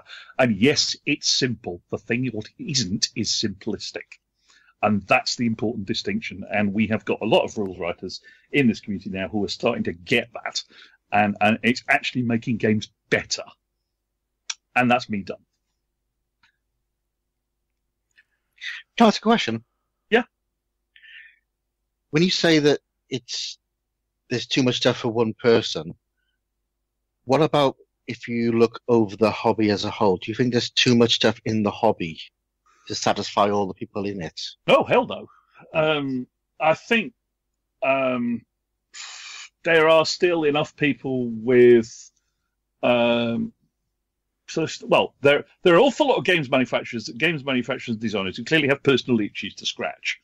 And so far, I still think we're at the point where there are enough people who are looking and going, oh, you too? That we haven't hit that point where there are too many of a thing. There was a point where I was starting to wonder if there were too many vaguely science fiction-y fantasy RPG-like squad level games. But that seems to have it hit its peak maybe a year ago. Yeah. And I don't think we've got that point now. The ones that are good have lasted. The ones that weren't as good, or perhaps weren't as popular, or just didn't trigger the right synapses in the right number of people, have sort of drifted away, and you don't see people playing them anymore. But we still have a combination of the systems with real longevity and enough new systems coming in, dipping their toe in the water, maybe going away, maybe not. But I don't think we actually have that too much. Pardon me, that we have the too much problem for the hobby as a whole. I think any one person, it's like, by analogy, it's I can subscribe to Twitter and I can follow the things I want to follow, and life is good. You can subscribe to things that you want to follow, life is good. Most of us can find that point where we're reading the things we want to read and ignoring the things we don't. But there's no way in hell you can stop at the entire Twitter fire hose, and there hasn't been for decades. Yeah. Yeah, that's what I'm sort of thinking. Yeah. I think there's a very broad spectrum available to us now, and there's also a very broad spectrum of interests. And currently, I think the two coincide well enough. I don't think and I think to a degree it's self-limiting, for the simple reason that if you put out game N+1 in a market for which there are really only N different games, and if you're late to the ball, tough, your game just won't sell, and it'll self-limit. So yeah, that's me, I think. And that's How was that, Neil? Not fun, and not only you. That was, I think, that is us. Right, okay. There we are. A Q&A marathon for episode 250. We have got through all your questions that were asked. Actually, has to be said, before midnight on Tuesday. I think I correlated the questions all then, so I think I might have missed a couple. If you asked today, as of recording time, well, nearly yesterday, as of recording time, we're really sorry. Yes, on the 20th of June, we actually kind of basically wrote everything down about midnight on the 19th. So I might have missed a couple of questions. Apologies if that is the case. We shall pick them up in a future episode 500 or something like that. Yeah. Right. As I say, so that is us. So, one thing remains to be said. 250 episodes. Wow. Thank you to everybody. Can I ask you a question, Neil? Go on. When you started this, did you really think we'd get this far? Not a hope. You'd get this far? Not a hope at all. Even getting to 100, what I thought, it would be a major milestone. The fact that we are going 11 years after I started. And 249 episodes more than me.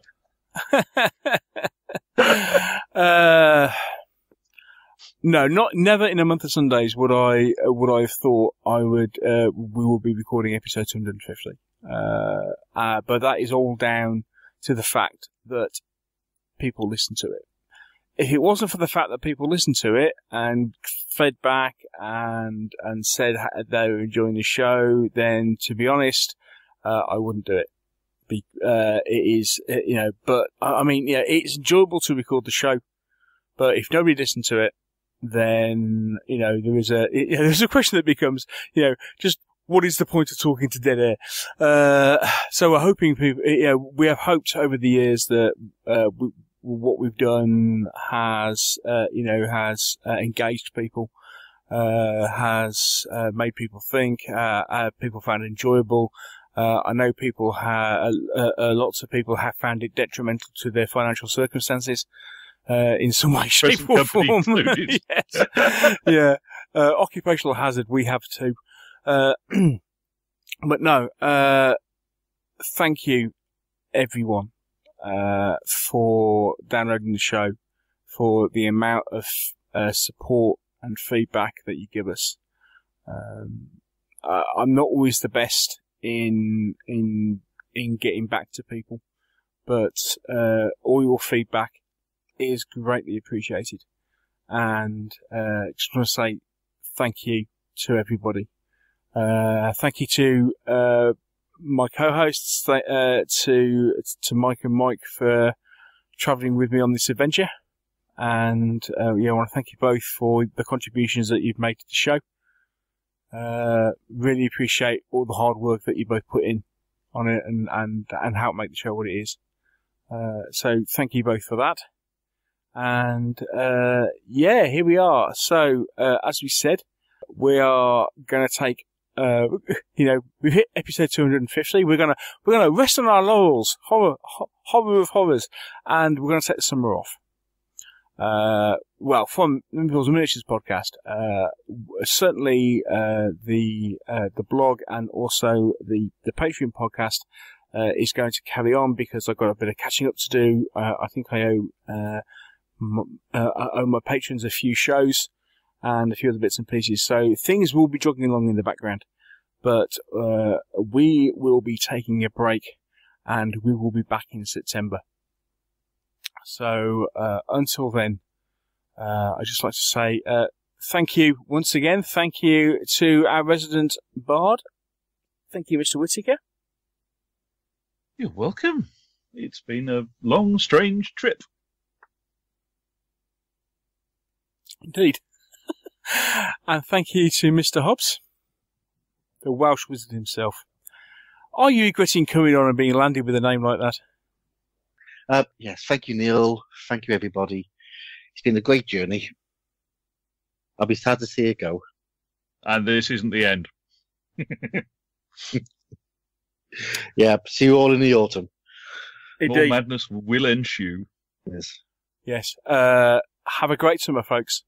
And, we will come back in the autumn and for more Meeples and Miniatures. Thank you for the last 250 shows. Here's to some more. Bye-bye and roll good dice. Bye.